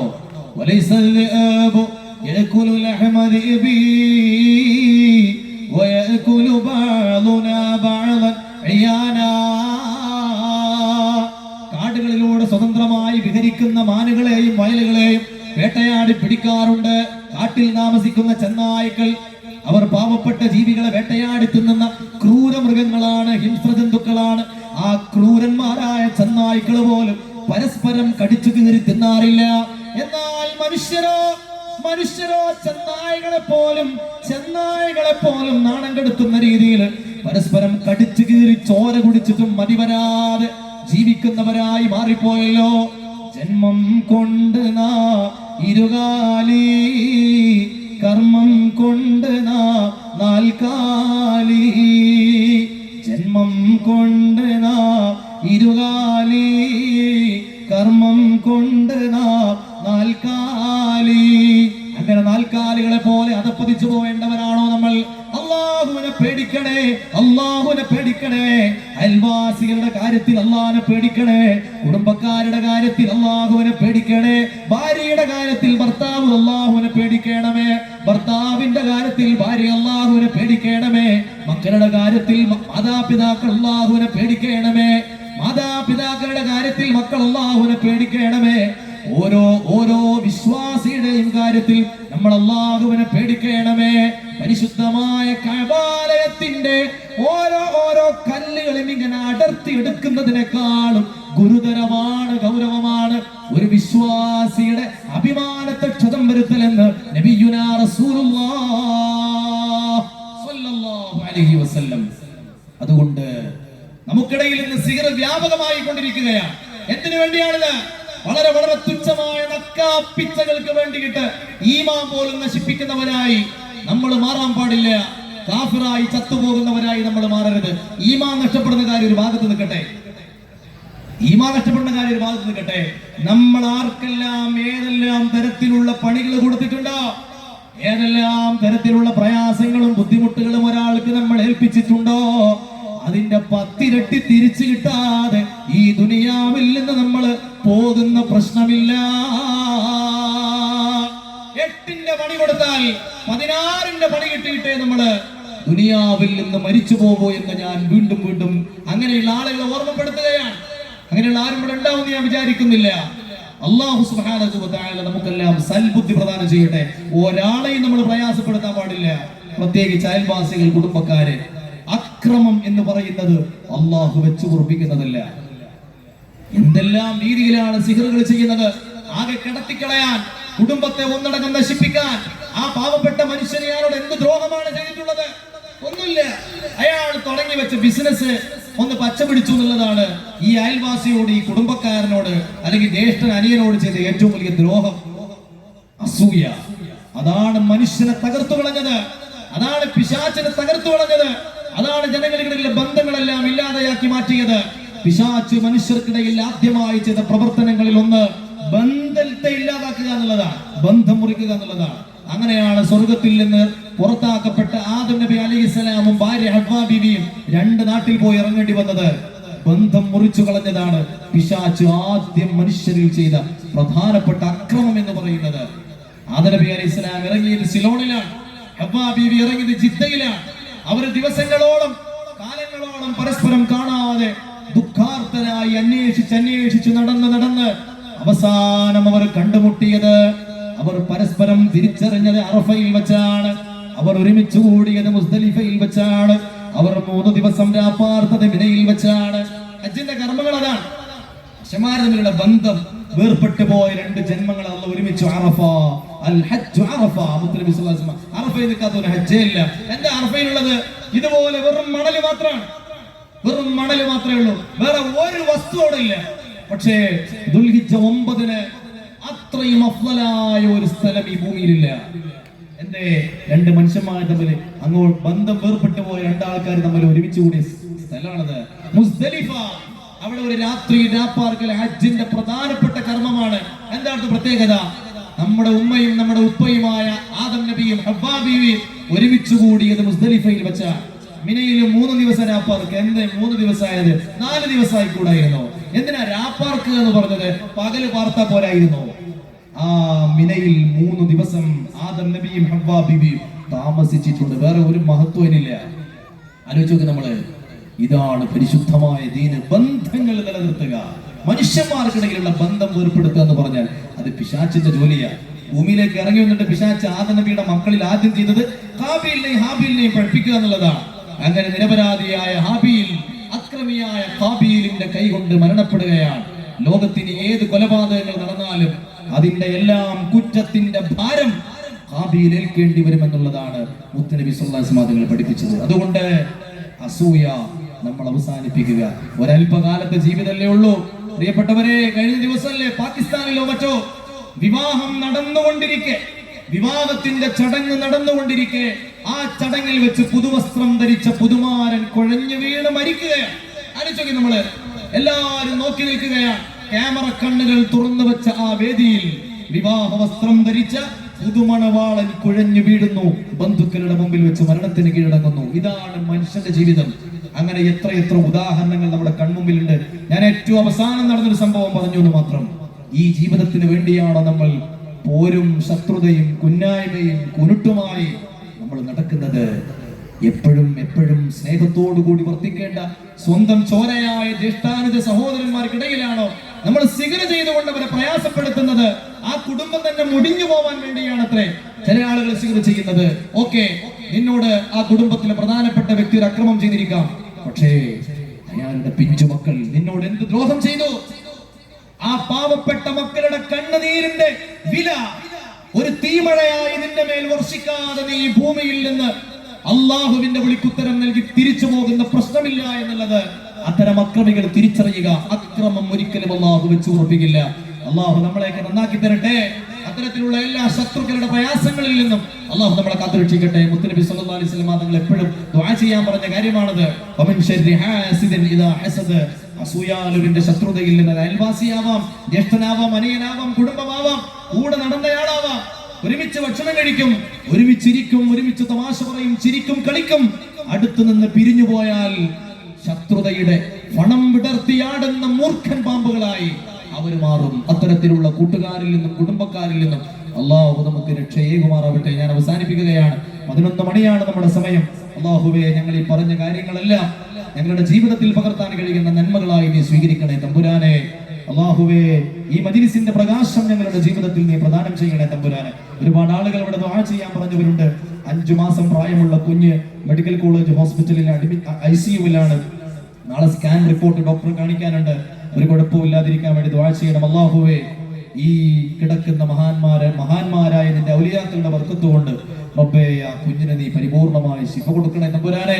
നാളത്തെ സ്കാനിംഗ് റിപ്പോർട്ടിൽ ഒരു കുഴപ്പവുമില്ല എന്ന് പുഞ്ചിരിയോടുകൂടി ഡോക്ടർ പറയുന്നത് കേൾക്കാൻ ആ മാതാപിതാക്കൾക്ക് നീ തൗഫീഖ് കൊടുക്കണേ തമ്പുരാനെ. നിന്റെ ഔലിയാക്കളുടെ കറാമത്ത് ഒരത്ഭുതമായി അവരുടെ ജീവിതത്തിൽ നീ കാണിച്ചു കൊടുക്കണേ തമ്പുരാനെ. അതുപോലെ പിതാവ് മുഹമ്മദ് ഇബ്രാഹിം സാഹിബ് മരണപ്പെട്ട് 2 വർഷമായി. അതുപോലെ മാമ ഇസ്മായിൽ സാഹിബ് മരണപ്പെട്ടിട്ട് 8 മാസമായി. അള്ളാഹുവേ, ആ 2 സഹോദരങ്ങളുടെയും ഖബർ ജീവിതം നീ സന്തോഷത്തിലാക്കി കൊടുക്കണേ തമ്പുരാനെ. അവരുടെ ഉഖ്റവിയായ ദർജകൾ നീ ഉയർത്തി കൊടുക്കണേ തമ്പുരാനെ. അവർ ചെയ്ത നന്മകളെല്ലാം നീ സ്വീകരിക്കണേ തമ്പുരാനെ. അവർ ചെയ്ത തെറ്റുകളെല്ലാം നീ പുറത്തു കൊടുക്കണേ തമ്പുരാനെ. അപ്രകാരം തന്നെ മരുമകൻ നസീർ ഖാൻ എന്ന് പറയുന്ന ചെറുപ്പക്കാരൻ സൗദിയിൽ നിന്ന് ബോംബെയിലെത്തി. പക്ഷേ പെട്ടെന്ന് കാണാതെ പ്രയാസപ്പെട്ടു. അപ്രത്യക്ഷമായിട്ട് 5 വർഷം കഴിഞ്ഞു. ഒരു വിവരവുമില്ല. 8 വയസ്സും 5 വയസ്സുള്ള മക്കളുണ്ട്. അള്ളാഹുവേ, ആ സഹോദരൻ എന്താണ് സംഭവിച്ചതെങ്കിലും നീ സലാമത്തോടു കൂടി നാട്ടിലേക്ക് തിരിച്ചെത്തിക്കണേ തമ്പുരാനെ. ഒരു പ്രയാസവും ഇല്ലാതെ സന്തോഷത്തോടു കൂടി നാട്ടിലെത്താൻ തൗഫീഖ് കൊടുക്കണേ തമ്പുരാനെ. ആ മക്കളുടെ കണ്ണീര് തോരുന്ന ഒരു സന്തോഷ വാർത്ത നീ ഞങ്ങൾക്ക് കേൾപ്പിക്കണേ തമ്പുരാനെ. ആ സഹോദരനെ നീ എത്രയും പെട്ടെന്ന് തിരിച്ചെത്തിപ്പിക്കണേ തമ്പുരാനെ. അതുപോലെ തന്നെ നമ്മുടെ ഈ ഉറൂസിന്റെ വിജയത്തിന് വേണ്ടി 1199 ആണ്ടത്തെ ഭീമാപ്പള്ളി മുസ്ലിം ജമാഅത്ത് കമ്മിറ്റിയാണ് ഇതിനുവേണ്ടി എല്ലാം പ്രവർത്തിച്ചുകൊണ്ടിരിക്കുന്നത്.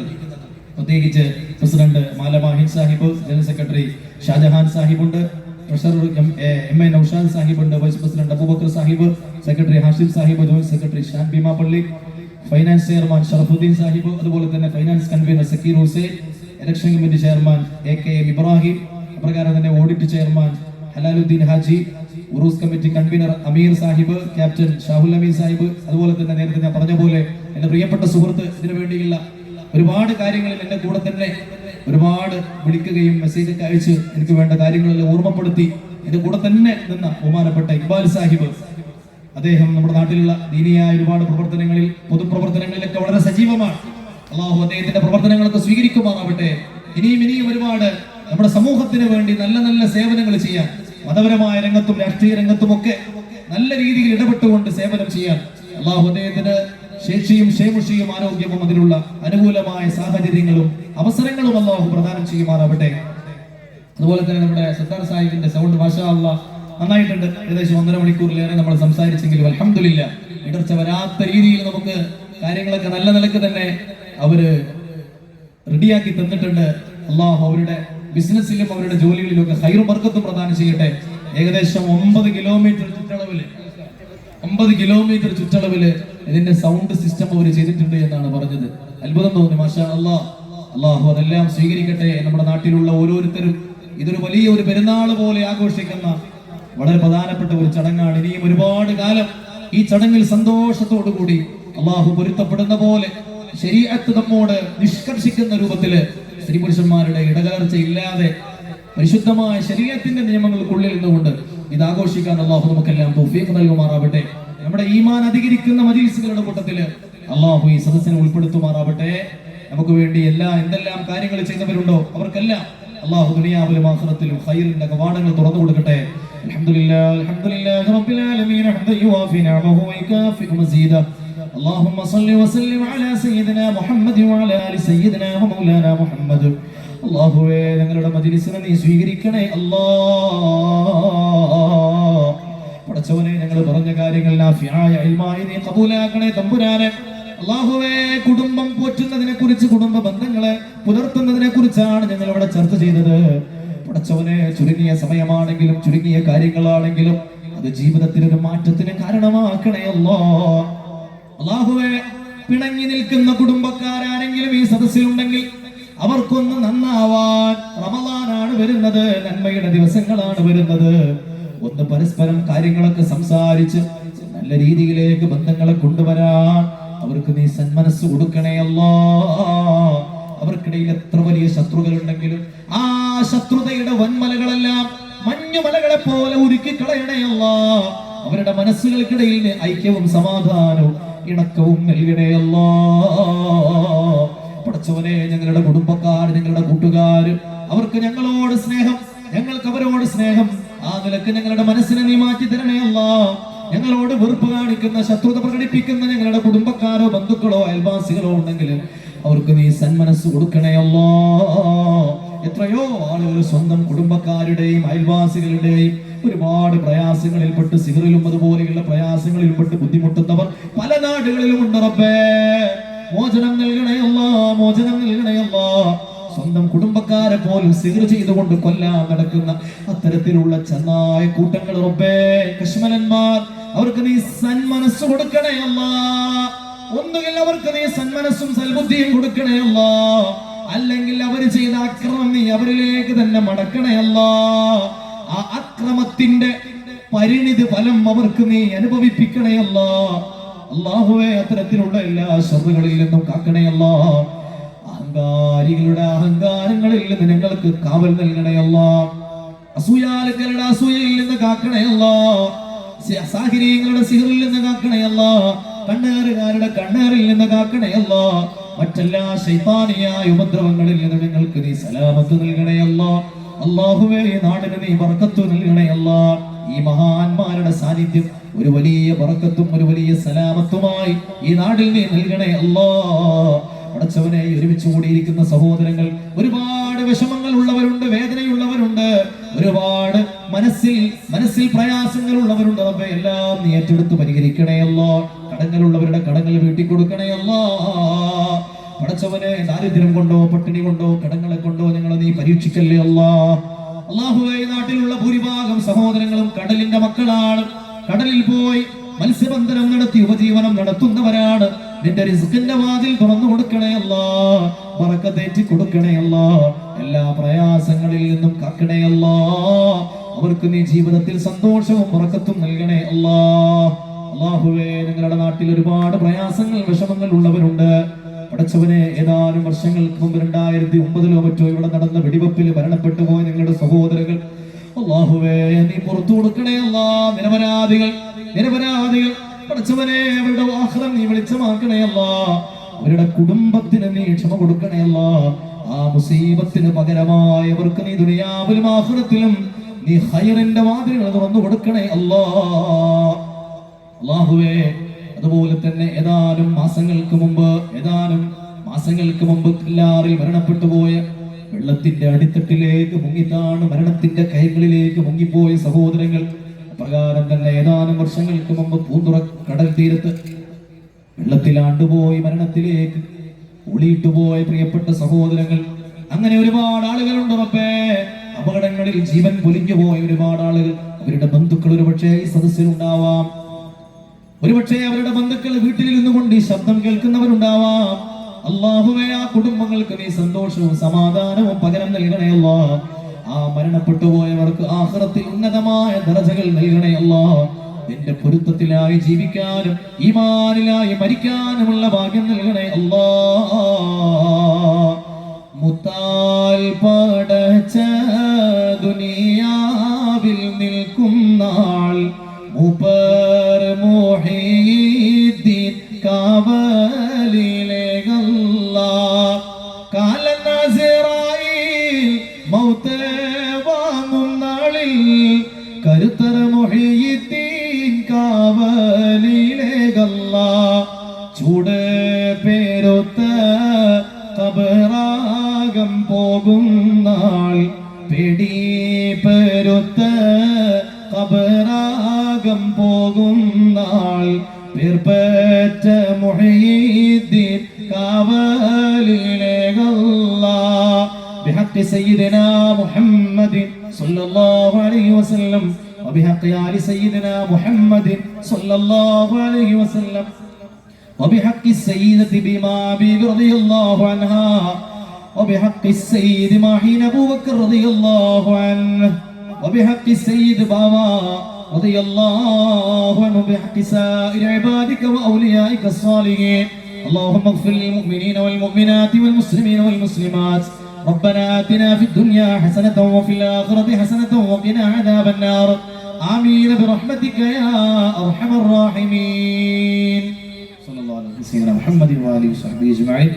سبحان ربك رب العزة عما يصفون وسلام على المرسلين والحمد لله رب العالمين. بفضله صلى الله على محمد صلى الله عليه وسلم. صلى الله على محمد صلى الله عليه وسلم. اللهم صل على محمد يا رب صل عليه. എല്ലാവരും പ്രത്യേകം ദുആ ചെയ്യണമെന്ന് ഓർമ്മപ്പെടുത്തുന്നു. അസ്സലാമു അലൈക്കും വറഹ്മത്തുള്ളാഹി വബറകാതുഹു. ഇനി ഒരു പ്രഭാഷണം കൂടി ഇവിടെ നടക്കാനുണ്ട്. ആരും എഴുന്നേറ്റ് പോകരുത്. അല്ലാഹു നമ്മുടെ ഈ സദസ്സിൽ ഇരിക്കുന്ന ഓരോ നിമിഷങ്ങളും സ്വർഗ്ഗത്തിലേക്കുള്ള മുതൽക്കൂട്ടാക്കി അല്ലാഹു നമ്മളിൽ സ്വീകരിക്കട്ടെ. അസ്സലാമു അലൈക്കും വറഹ്മത്തുള്ളാഹി വബറകാതുഹു.